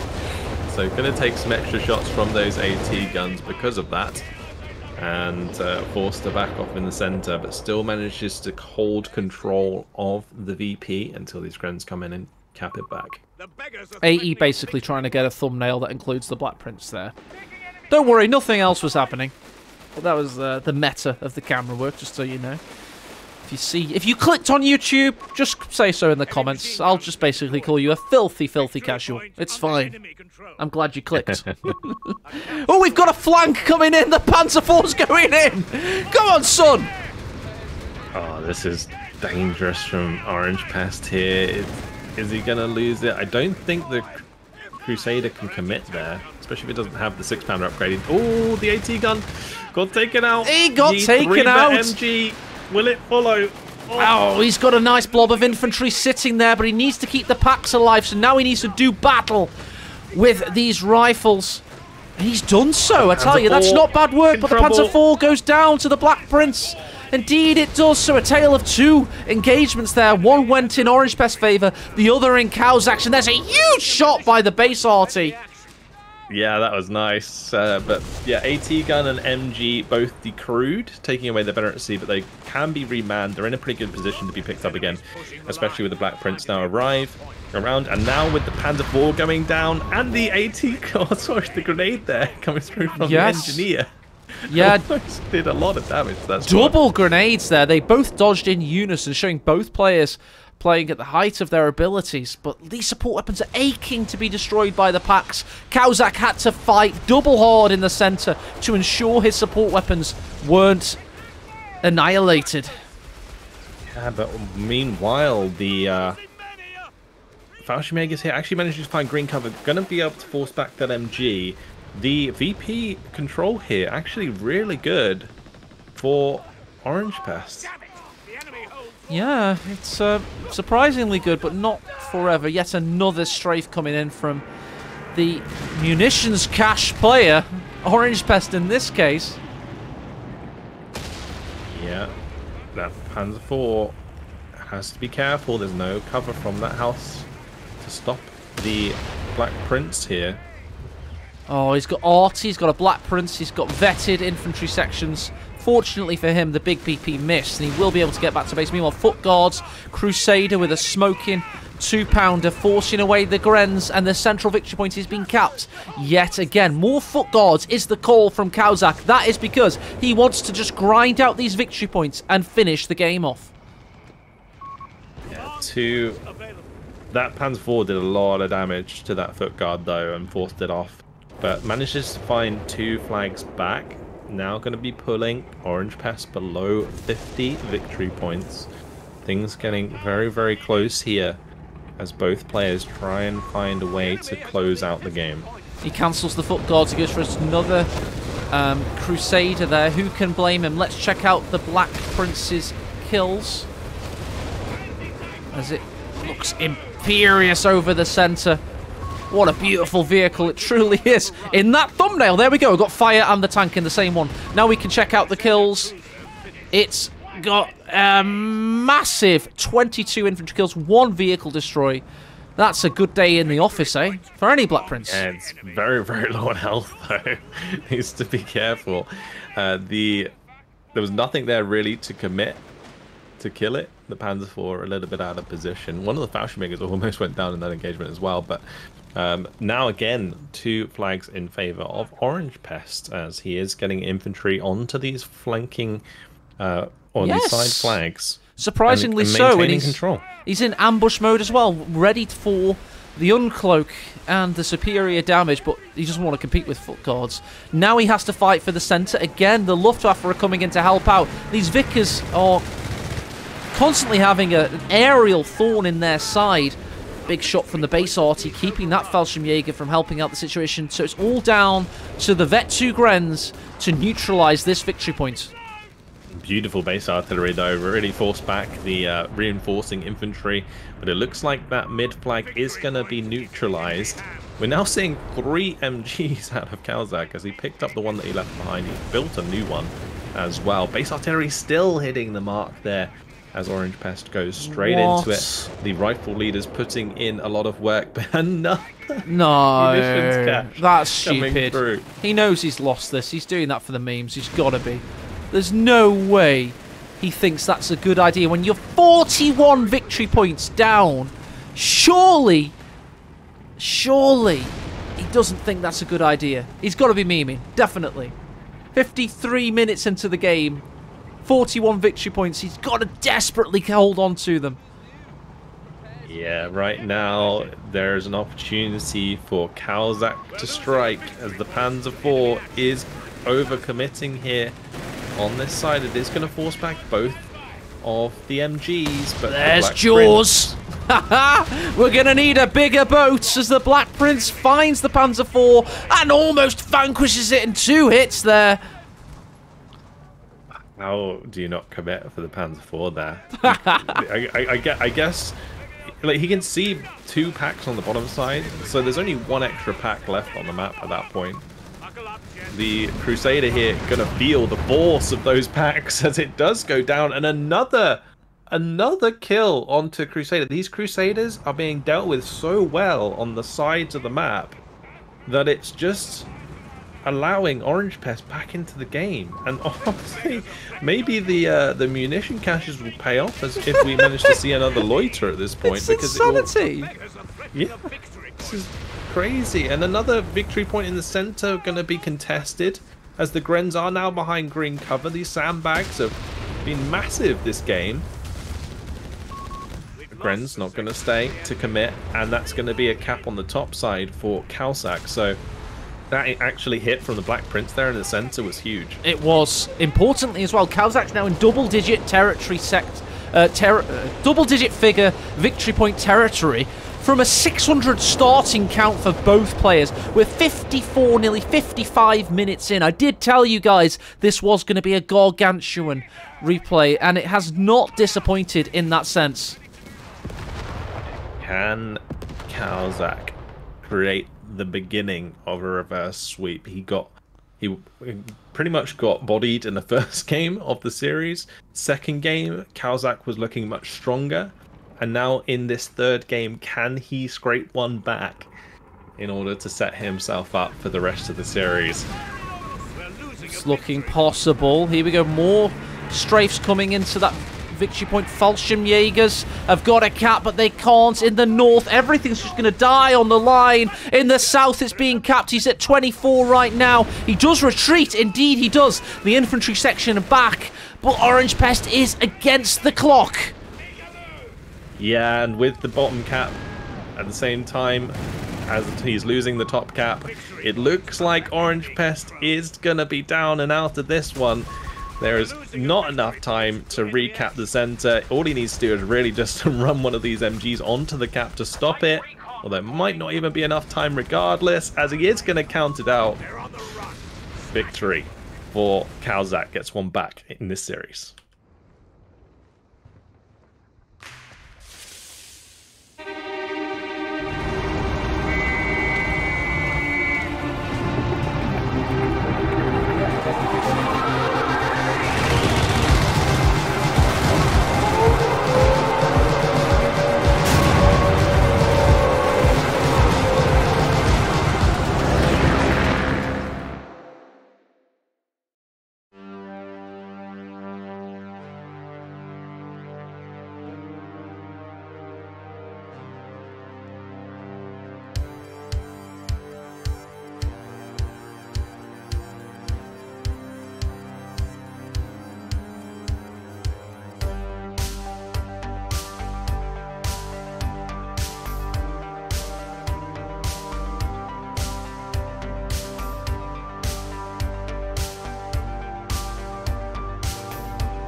Right then, guys, we're just loading up Game 4 now, which we certainly have ready. And it's just about getting ourselves ready, Vulcan, because that last game was how long? About 57 minutes, something like that?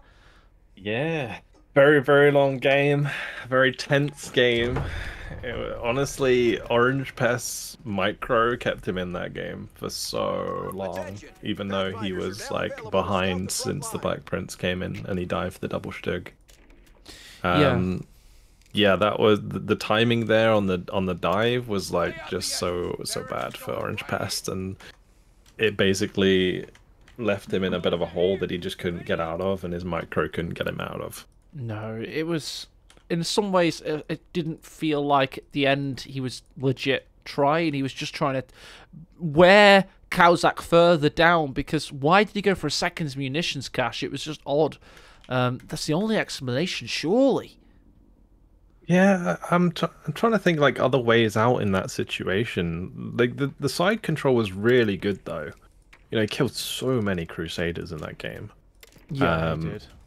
And if he'd maybe doubled down on trying to hold the sides, that might have worked. He was pop capped. Fair enough. That makes sense. He was. Yeah, that's why. I wish I'd realised that at the time.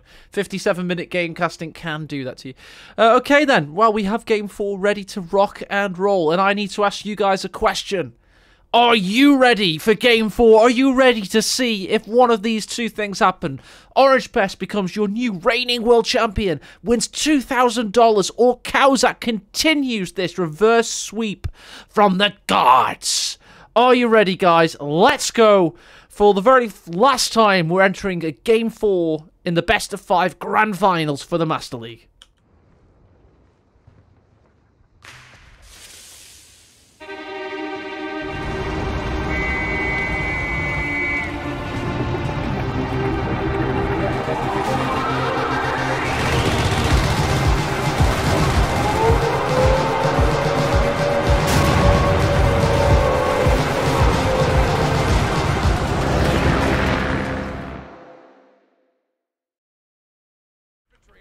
Knees weak, arms spaghetti. He's got mom spaghetti all over his Pathfinder's vest already. OrangePest is one game away from 2,000 gosh darn dollars, and Caosak is the man standing in his way.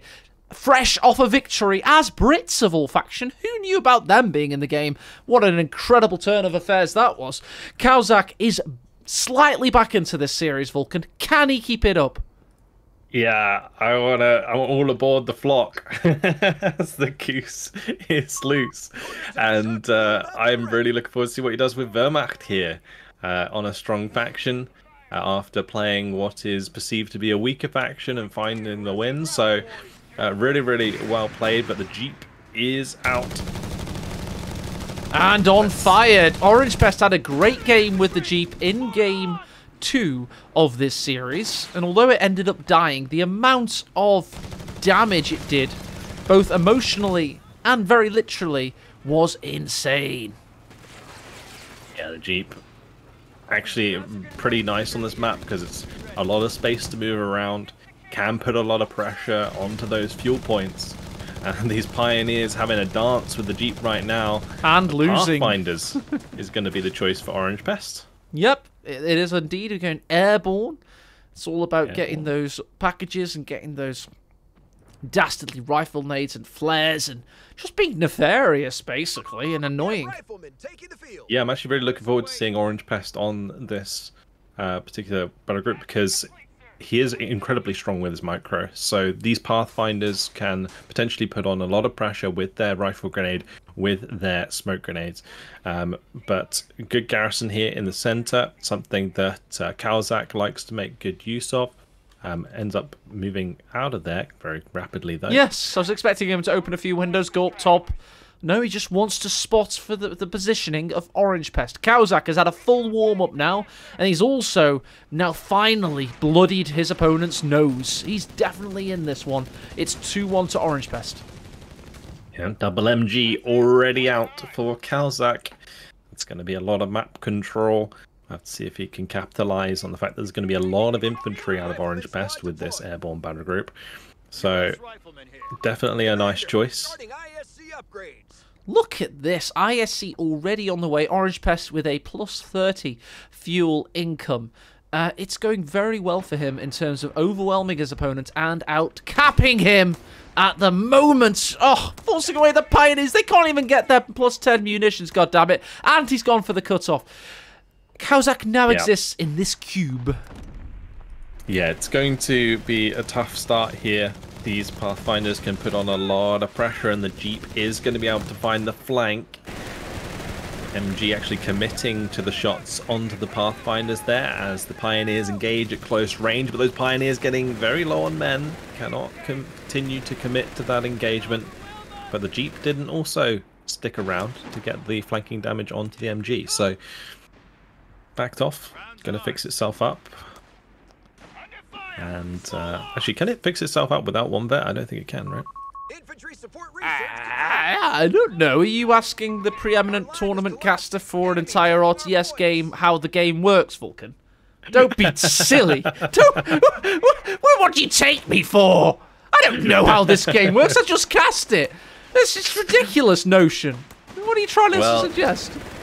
Meanwhile, the MG in the center is going to get some nice shots onto the rifles there. Thank you, although we do have a decent rifle flank here. This is really bad positioning for the Grens in the center because they're going to have to retreat past one rifle squad and the Pathfinder squad if they get low.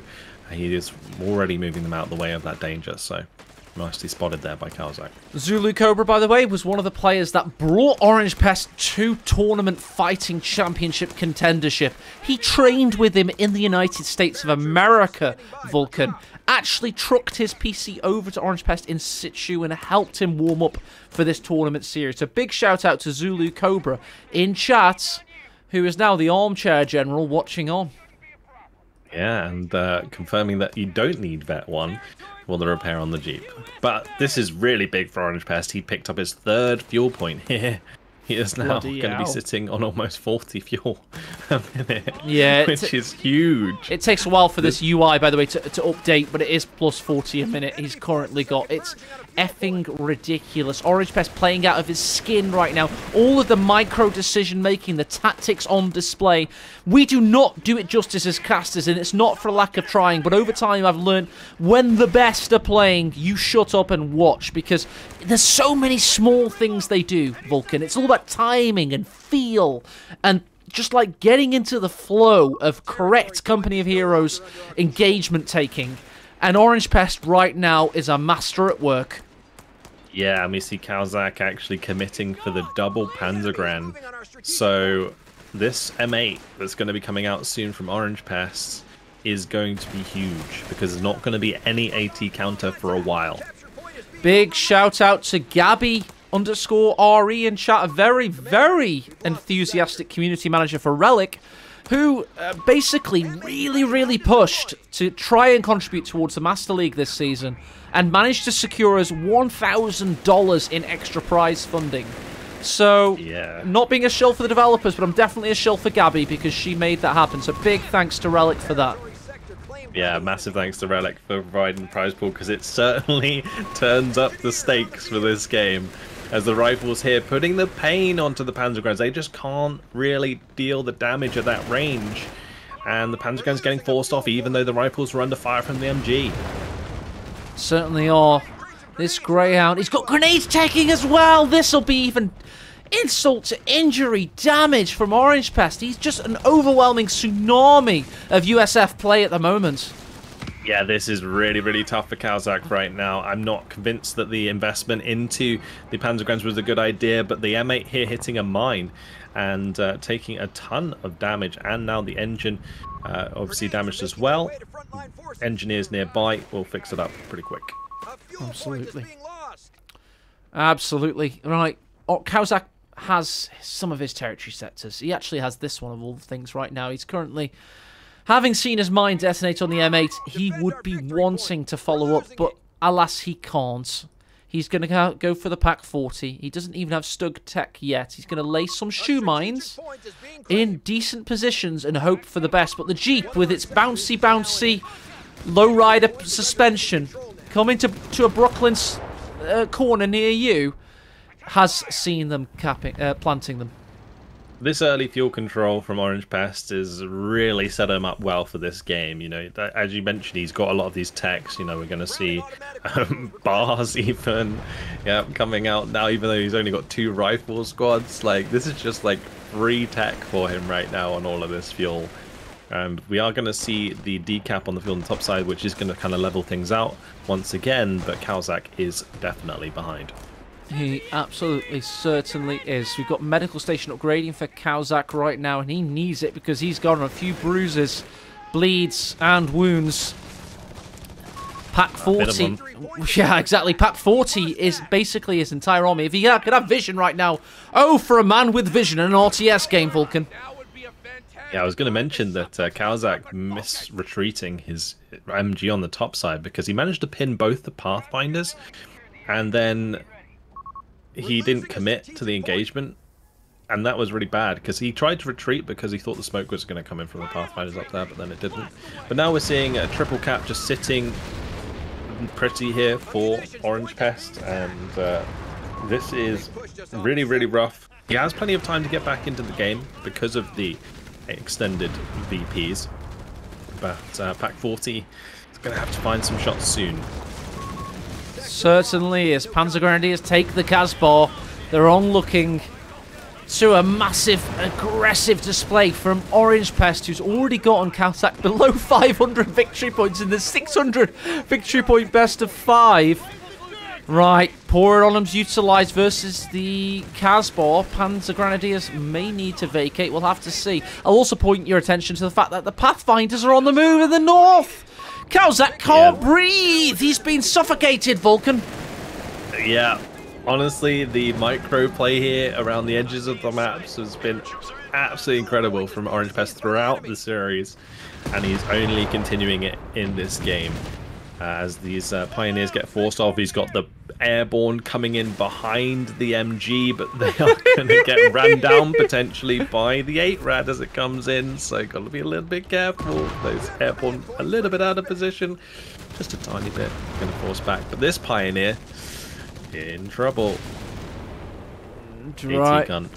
Here he is, just like Tony Hawk's Pro Skater or Poochie from the episode of The Simpsons. It's radical, man. We do indeed have the 8-Rad on the field, but Caosak is spoilt for choice in terms of where he needs to take him, because right now he's in the cauldron, the Kessel, and he needs to break out of it.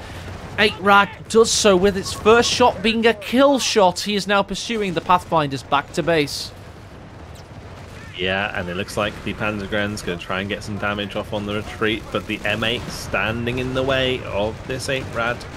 Can't commit too hard. There's already nade tech on OrangePest, so we don't want to see a stun here, otherwise that 8-Rad will go down very quickly. Caosak doesn't have enough fuel to really commit to a second one just yet, so I think he might just transition away from 8-Rads, as there is now an AT gun. Yes, there is indeed. And we're getting lots of mines still planted by OrangePest. He's planted about 4 or 5 of the buggers now. He's creating a take and hold strategy where he literally overwhelms his opponent with micro, and then has 5% micro left over just to plant a minefield, just in case, Vulcan, just in case you dare try and take things back from him. Yeah, and OrangePest already looking in a good position to put down T4 with that huge amount of fuel, and things might just get worse if we start to see some of the heavier armor come out for OrangePest. Oh my. Right, we're going for another 8-Rad from Caosak, but there's so many mines for these 8-Rads to fall into. He's going to have to play out of his skin. And what are his pioneers up to? We've got one with the Minesweeper here, and this one could probably do with becoming one as well, because the 8-Rads need it.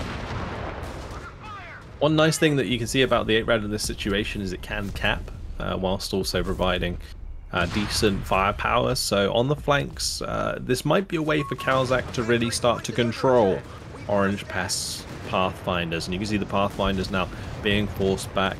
The M8 not actually committing for the 8-Rad on the top side. And we see airborne, but this time with 30 counts. No. Look at those machine guns. They're strong, farmyard boys. They don't make them like that anymore. They could probably pick up a haystack above their heads. They're certainly doing the equivalent right now. With those LMGs pushing to the cutoff, finding the pack. Panzer Grenadiers try and counter the attack. Yeah, but without the bazookas on these airborne, I kind of feel like OrangePest is not helping himself much here. I really do prefer the bazookas on the airborne and just use them as bazooka squads, really.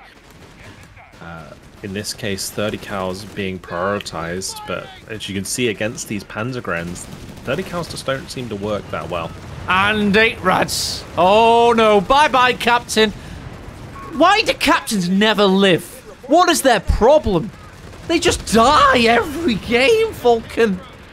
They do. They really do. I think, as I mentioned before, it's because the soldiers just don't like him, you know? Let's give away his position. Every game I've ever had, even in CoH3 with captains, lieutenants, they just seem to die. Gate Rad's coming in here. We got a grenade over there. Rifleman push forward and actually lose a bit of damage as a result. Caosak striking back. That goose may be very soon to return to be on the loose once more. My sentence may no longer make sense, Vulcan. I'll give up on that one. Close. But we see the double 8 rad there really committing pretty hard. We've got recon coming in though that is going to keep an eye on those, and honestly this recon could come in really handy for OrangePest throughout the game so that he can know when to commit and keep an eye on all of the vehicles that are moving around the map. We got another Panzergren being bought here by Caosak. Why? Oh, well, what's his fuel income been like? Has it not been that good, I suppose? Is he not able to push on for anything further? But I'm surprised that he's not going for a second AT gun, because the biggest threat for him right now, having not had fuel control, is OrangePest bringing out early M4s.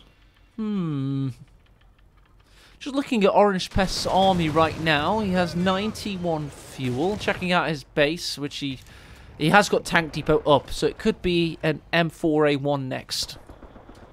Yeah, that or a Hellcat would be actually really nice for sniping these 8 rads. Great call there, Vulcan. I think an Hellcat could be an exquisite choice. Because he's already got plenty of anti-infantry in the form of these double bar rifles and then also the 30 cal airborne units. So, like a Hellcat would be a perfect combination with these. I know the satchel licked their heels there a little bit, forcing them back to base. Caosak's victory point count is continuing to fall. He's at 340 now. He's held the north and the centre for a while, however. Hellcat is being purchased. OrangePest knows what's up. And these 8 rads can certainly be toast if that Hellcat gets some shots on target. Oh, it's such a good counter from OrangePest. It's a tournament series winning counter as the Jeep hits a Faust. It gets Fausted by the Grens there. Yeah, once again, yeah, munitions very high for Caosak. Not placing as many mines as he was earlier on. And that is something that has been lacking throughout this series. Again, it comes down to micro, really. But we see the Hellcat now on the field. It's up to that to really kind of seal the deal on the flanks and help these Pathfinders be relevant again. Right, we're up against one pack, one Gren. That's the only thing that can stop this Hellcat from running ruin upon Caosak's tournament hopes. OrangePest has one hand on the trophy, but right now he's shaking up the champagne because he's ready for a tournament celebration, because the Hellcat is coming in. It finds the 8 rad. 1 shot, 2 shot. We've got a bit of Panzer Tactician smoke. Hellcat's like, whoa, I thought I was about to win the game for OrangePest here.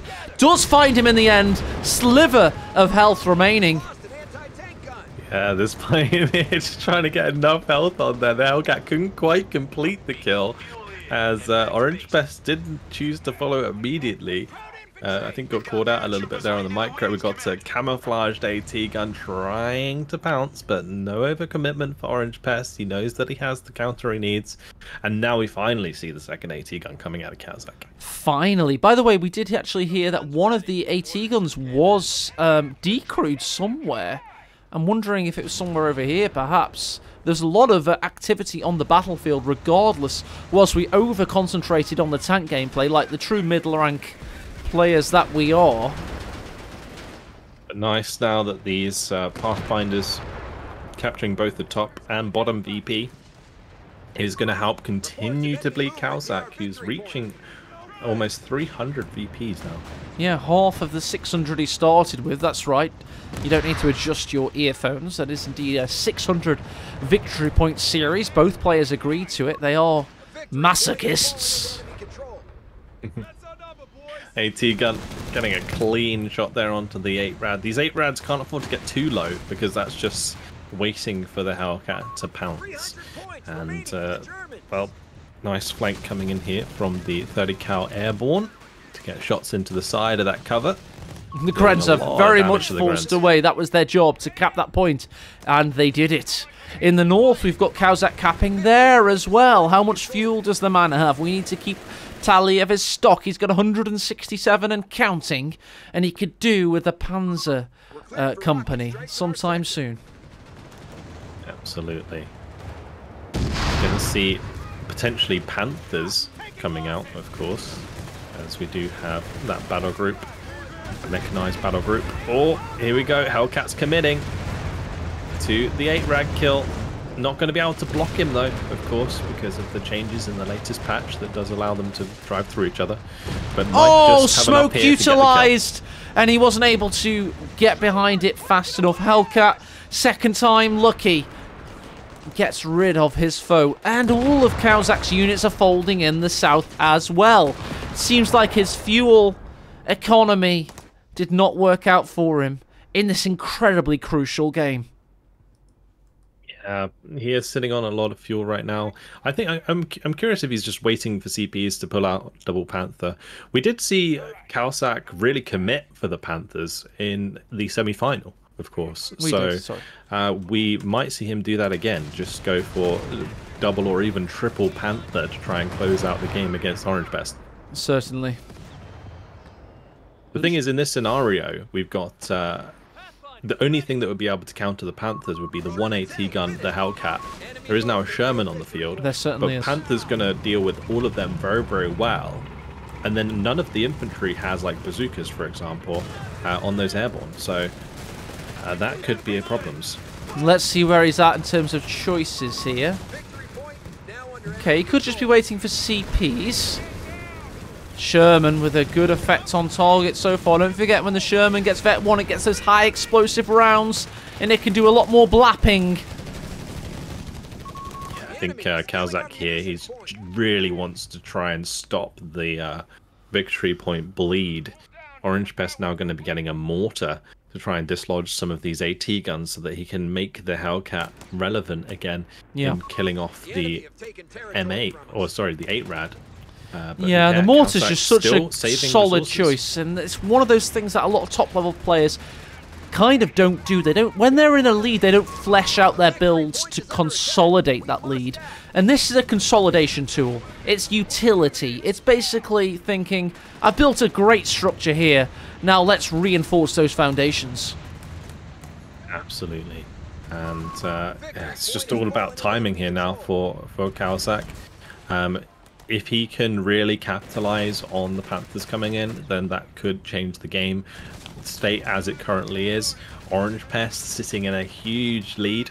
Really nice army composition. Has all of the sort of counters he needs to deal with Caosak's current forces. Caosak being forced to be by a third AT gun. Yep. Which is actually kind of a nice choice here, because even if one of the AT guns gets pressured by the mortar, he's going to have a backup. And that's such a valid point in chat from Hallucinator. 500 munitions does not seem ideal. Consider coming here as like a game of spinning plates. It requires a lot of lateral thinking. And one of the plates for Caosak right now has tumbled upon the circus floor. It's in amongst the urine and sawdust. He has somehow managed to accumulate a staggering 530 munitions. No, it's not ideal. In fact, it's not tournament-winning quality. Honestly, he could be waiting to make good use out of the mechanized armor repairs once the Panthers come in, you know, saving a bit of munitions for that, but 500 seems a bit excessive. Yeah, Zulu Cobra sums it up with a skull emote. It is indeed death-inducing as the pack is wiped twice. A lot of manpower attrition done. Oh dear, oh dear.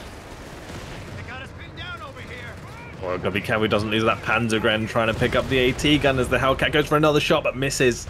That is very lucky for that AT gun to get away with that with such low health, and he does manage to merge to keep it alive and saves his AT gun for now. But we're still floating points for Caosak. The timing here is not coming through very nicely, and he is going to bleed more VPs the entire time. And bleed manpower. Look at this, it's a shooting gallery. He's fighting on OrangePest's terms at the moment, and that's not where you want to be. As a rifle nade turns his grenadier into shock bait.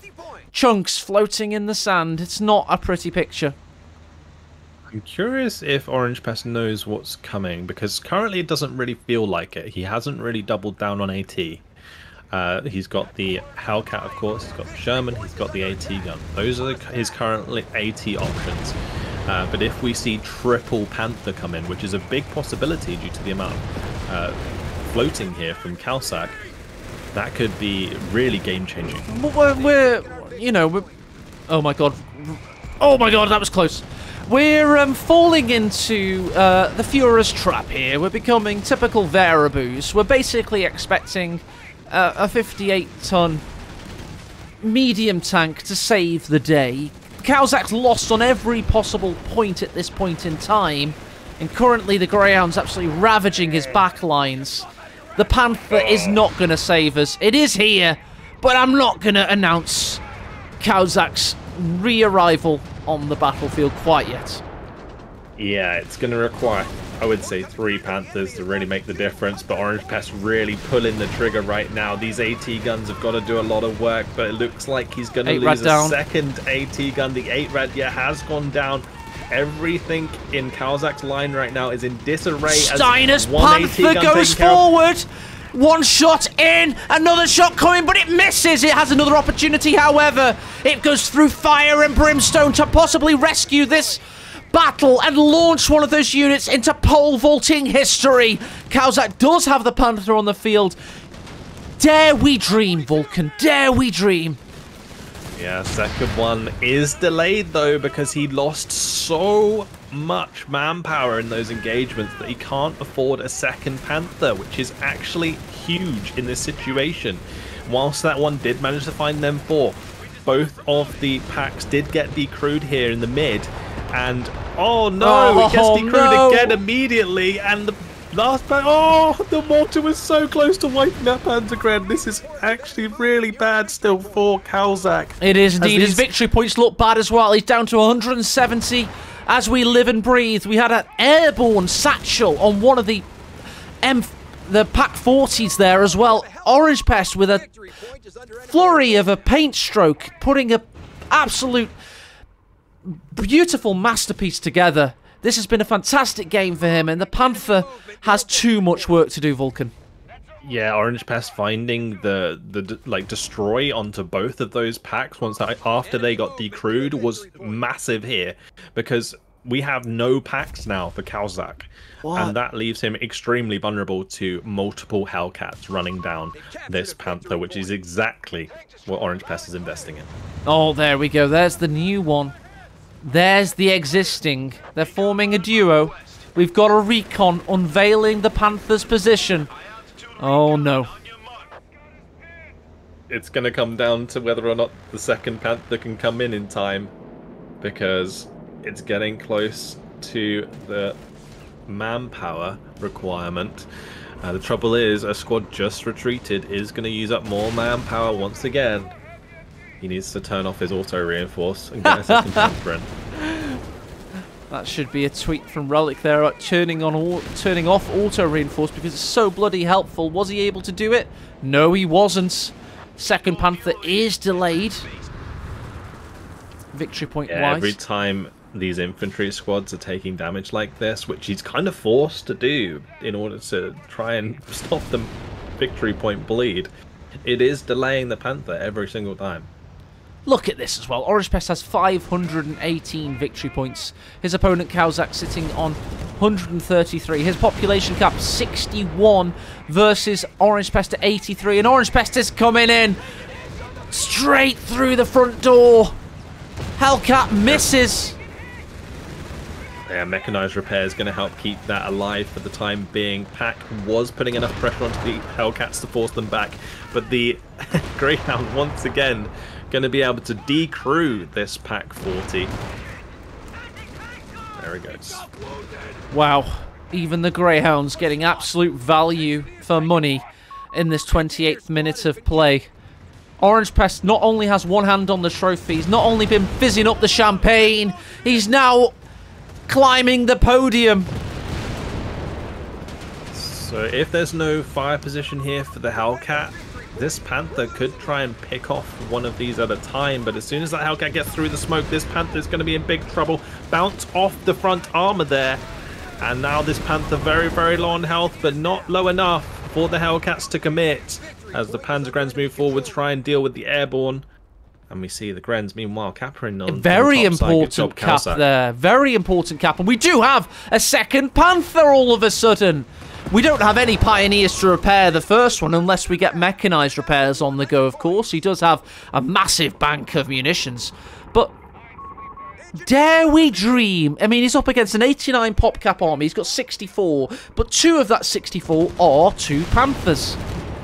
I mean, just check out the kills difference in this game. Oh my god. It is absolutely huge, and it has massively affected Caosak's game. And it's delayed the second Panther. It's going to delay him getting Pioneers, which he's going to need in order to maintain his advantage with the 2 Panthers versus 2 Hellcats. But the trouble here is OrangePest has plenty of infantry units to run all over the map and keep capturing these VPs. Pesky Bet3 Greyhound could finally die here. Panther wants him. Panther doesn't get... How was you missed there? It's over here. Yeah, that was... Oh, he missed the second time. For God's sake. Second miss. It's a big armoured core as well. Through. He's having to fight against Vet 3 infantry up here. It's not working out. He is, however, returning to full health. But here comes a Hellcat going mano a mano with the Panther. Yeah, the mechanized repair is still ticking for a little while. Might give the Panther enough time to find the kill here. But the second Hellcat coming in, if he doesn't find one Hellcat. And then, oh, the bounces are so clutch right now. Oh, and look at this from OrangePest. He's flanked the MG whilst all of this bedlam was going on. There are engagements over here. I was seeing them on the minimap. He managed to flank a southern MG with a Pathfinder. I cannot overstate how clutch that is. That is why he is your world champion. Panther, though, can't discount it. Comes in, picks up one of the Hellcats. But this is really looking bad on the VP side for Caosak. He needs to get these caps in really, really quick. And both the top and bottom side are being capped. But this Panther is going to go down surely as it gets engine damage and the Hellcat finds the kill. What a player. What a series. What a tournament from OrangePest. Caosak gave it a bloody good fight. He was the first man to take a game off him in the finals, but he has to tap out and he has to give the victory to the big Swede because OrangePest is your last and final Master League champion.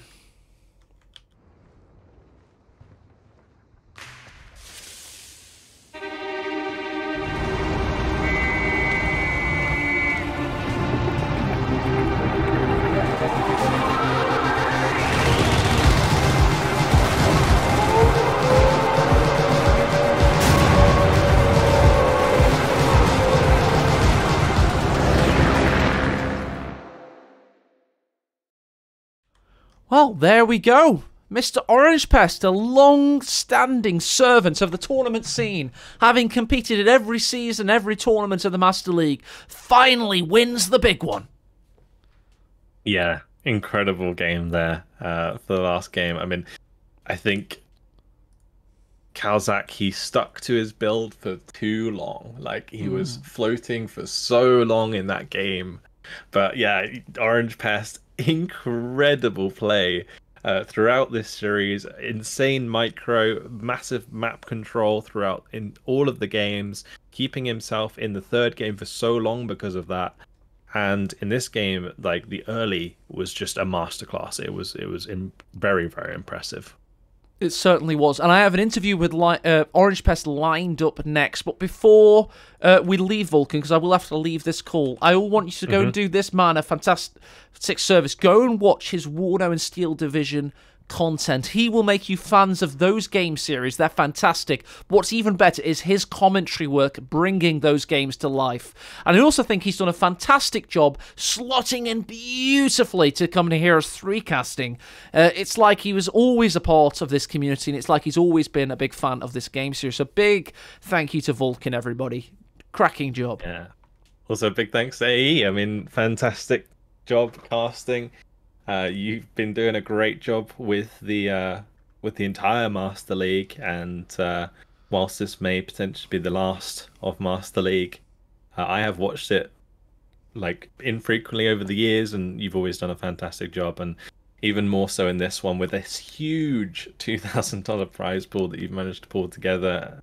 Again, thanks to Relic as well for putting towards that. So yeah. Obviously, hearts in the chat for AE as well. Thanks, guys. Thank He's you. done a really good job. And now, as casters, we're ready. We're ready baked. You know, if anybody wants to organise a tournament and wants to let Vulcan and I cast the finals, we'll be absolutely very thankful and humbled by that offer. So please feel free to go organise tournaments. Go start Kickstarters, Patreon funds. Look at what came before you. Look at the tournament rule sets that have been built up over years. It's a bit of work, but it's really good work, and it really does kind of round out your business skills, round out your people skills. It's a great hobby to have. So I would recommend it as a hobby. It's a bit stressful at times, but the juice is worth the squeeze. Go out there, organise tournaments, and Vulcan and I will be there to cast them if you want us to. So yeah, we're always here. And if you ever need us, ever need me, just send me a message on Discord. I do read them. Exactly. Yeah, thank you very much, A. I will leave you for your interview. Thank you everybody for watching. Of course, it's been really, really fun to be involved. So thank you for having me. Cheers, folks. See you later, guys.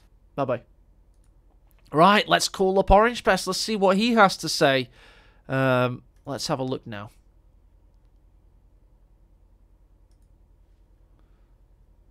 Hello. Hi, OrangePest. Congratulations, mate. Thank you. How does it feel? A bit sad because the ML is ending, but I'm pretty happy to have won the final tournament. Dude, what a tournament to have won. This is like the one for the new game series. This was 5 tournaments worth of effort, and it finished with a best of 5. Like, it is absolutely undisputed that you are the greatest Company of Heroes 3 player in the world, but the way in which you won this final series, 3-0 victories, and then you absolutely bloodied Caosak up today. He tried his best, but you were too much for him. It must feel pretty good. You're the best in the world at this computer game. That's not bad, eh? Well, I do have a shit-eating grid. I bet you do. To trash everyone else. Because I basically 3-0'd everyone. What have we done? What have we done as a community? Like, we've allowed you have your shit-eating grin, and it's entirely warranted. We have failed. We have failed because OrangePest. Yeah. It's like every time I see, I'm just gonna trash everyone else. It's gonna be so fun. Dude, I always use Lord of the Rings references because I'm a boomer. It's like, you know when they have the vision of the Shire on fire? Like Sauron wins. Sauron has won. This is the dystopic nightmare. OrangePest is your new overlord. Not world champion, no. He's your new overlord. Bloody hell. Talk us through the series. What happened today? There's a lot of preparation, but I think what really helped was the 600 VPs. So I don't think Caosak was ready to play those like long endurance matches for the most part.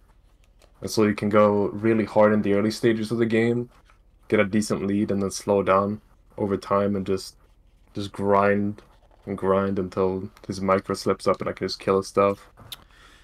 Obviously, Like in the brick game, I had Pax sitting in camo, and I would bait him into pushing, and then I would just snipe his Crusaders. that was epic, the Panzer IV bait. It was very good to get those 2 Crusaders. We did see that.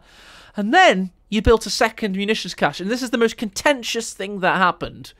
Were you just toying? Did you know you'd kind of lost that strategically? And I had 600 manpower and PopCap. I needed planes, because I was spamming a lot of the 50 mini strafes because I was under a lot of pressure to like get the VPs. But what I really wanted was the big one, the loiter. Yeah. So I could create some space and then try and just felt... I can't kill the BP. No, you can't. Yeah, it just rolls around the field. Else. And so the goal is to just you start trying to pick off the supporting elements, so the BP is like alone. That's really hard to do on Road to Tunis. It's hard. It's a big open map. You did really well though. And of the 3 games where you put on a masterclass, which was your favourite? Probably the last one, because I really like Pathfinder Jeep, because I don't think a lot of other people do that. I did point out the Pathfinder flank, the dying embers of the game there. You pulled, on the South VP. But that was particularly impressive because there was a lot going on. Stuff going on, yeah. Yeah, exactly. To actually flank an MG whilst that much is going on, it shows you're at the top of your craft as we speak. How did you get to this level right now? Because we always know you've been like maybe top 4 in the world for CoH3 in the last couple of years, but you seem to have kicked it up a notch. What helped you get to that notch? I just think CoH3 is a lot deeper than CoH2. And so it just takes a bit more time to like, I don't know, it's like a strategical thing, whereas CoH2 is very, very narrow. But I feel like if you really study the game and try to figure out builds that work, because nobody else was like doing triple pie openings on Twin Beaches, for example. Correct. Until I played like a set of like 8 games against Havoc, and I was losing in like 6 minutes. So I was like, okay, we're gonna try something else, and then try to figure out what you can do to mitigate the Jeep, for example, in the early game. And triple pie is really good at that, because then you're basically forcing 240 manpower to chase 125. So that's him losing economically. So from your opinion, would you say this is a deep RTS worth playing to a high level and worth trying to uncover the nooks and crannies of the meta? Well, personally, yes, because I feel like I'm the only one who's actually like giving it a fair shot for playing competitively. I feel like a lot of people are, I don't know, they're like throwing mud at it in a way that I don't think quite makes sense. Where it's like, I feel like people aren't trying hard enough. Like, when I was playing against Alpern, I always knew what he was gonna do essentially, because he did like one strategy, and it's like always Collins. Yeah, yes. And it's like that's very predictable, and like teching is still super strong, and I don't think Collins are as impressive as people make them out to be. No, and I'm very happy that that is your opinion. And your opinion carries a lot of weight because, as you say, without blowing smoke up your ass, you have taken the strategic lore of the game and actually theory crafting behind the scenes very seriously. And you've shown the rewards of that.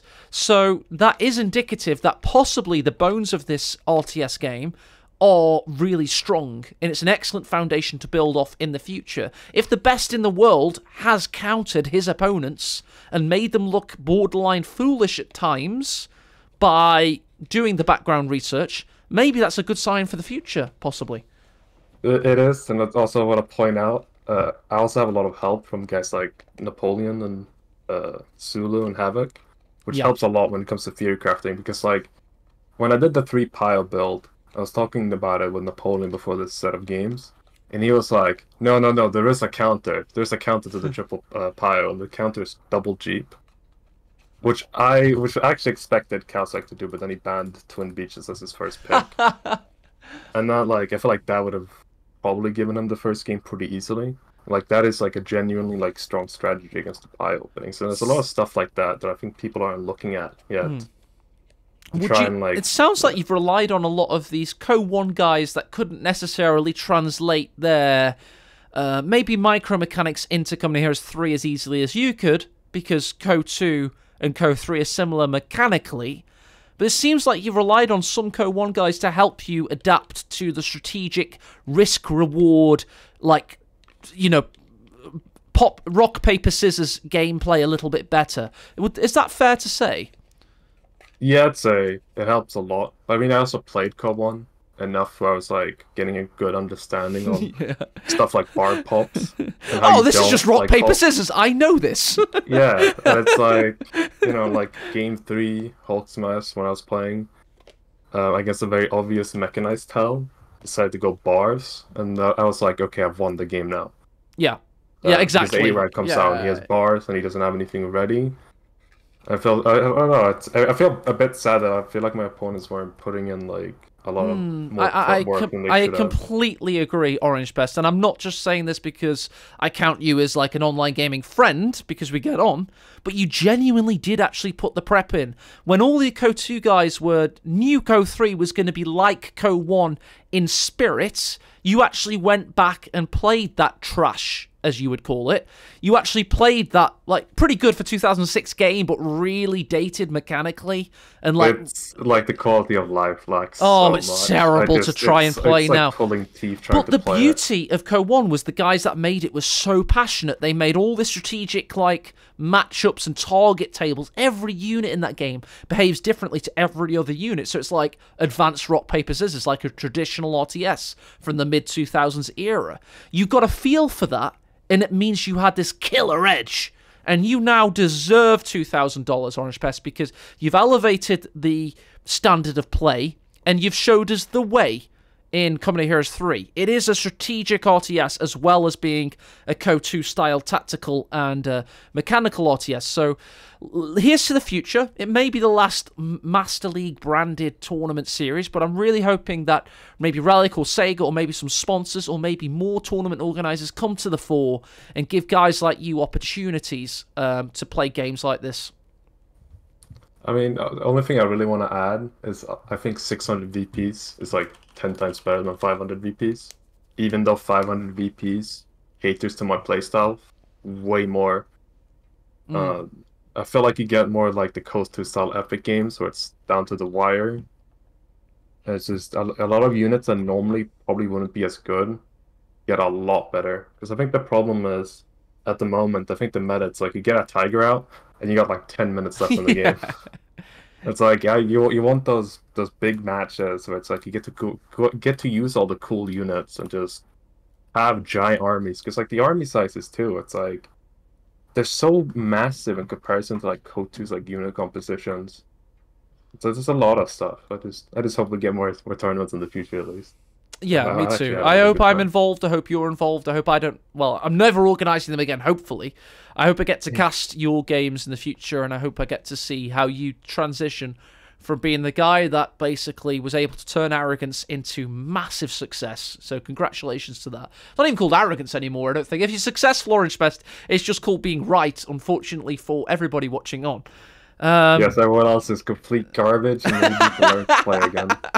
Some of those games is embarrassing. There's a few players close to you as well that grew up with you in the ML series. Gibber and Elpern, I'll point out. I hope they learn from your success as well and adapt their playstyles and their strategic thinking to what you've shown, because you've clearly been head and shoulders above. And when it mattered was the best of 5 series, because the best of 5 series kind of like prove who's the best, because there's enough time to come back if you have a dodgy game. So yeah, well played to you, sir. You've done really, really well. Thank you. All right then. Any closing words, OrangePest, from you? No. I think everyone else just needs to catch up. There you go. Okay, fair enough. Thank you very much, Mr. OrangePest. Thank you. Bye-bye. Right then. All right then, guys. That's it from me. That's it from the ML. The only reason I say it's it because I've got to get on with IRL right now. I'm getting married next month. And to be honest, I've kind of done 11 years of tournament organising. The last 6 years, I've not just dominated, I've annihilated anybody that's tried to do this in the past with 3 GCS tournaments, 3 series of the Master Leagues. I'm just like, come on, guys, pull your finger out. I don't want to organise any more of this ever again. I have done too much of this arduous, mind-numbing, spreadsheet-based bullshit. Please, someone organise some events. It ain't that hard. I've got rule sets. Take them. You can take them. I don't care if you don't. I don't even want you to credit me or credit anybody that helped me or credit the people that came before me like Amit Politsai Funk or anybody else that's ever organised an event like Romeo and the people back in the day. We don't want credit. We just want you to do some events now. Come on, guys. Keep this scene going. Don't relent. Common Heroes is an RTS esports sleeping dragon. It always has been. Unfortunately, Relic and Sega, well, they have funded it, but they haven't really designed for it. They haven't really kind of accounted for it in the scope of what they're making, which is sad, but oh well. But the community can make this big money, like casual kind of esports gaming. I have made decent money on YouTube from the tournament stuff. There is, like, good ad revenue on YouTube at least. But more than that, there's good friends to be made because there's a lot of passionate guys that aren't assholes. They're really nice people. I haven't had one fair play issue in this entire season. Everyone, like, the average age is, like, 26. They're mature guys. They play well together, and they play hard. They have fun, and the games are good to watch. They're awesome. So go and make some tournaments happen. You can use any of the Discords you've got available. You've got the CoH3 official Discord. You've got the Master League Discord. I'll keep it open. Just go ham. Make some bloody tournaments. Honestly, please do so. And if you ever need advice, if you ever need to ask people's opinions, you've got people that have done this before. You've got people like me. You've got people like Ipkai Fung, Romeo, etc. Go and ask for advice. Make sure your tournament is a success because you have to breed trust in what you're doing.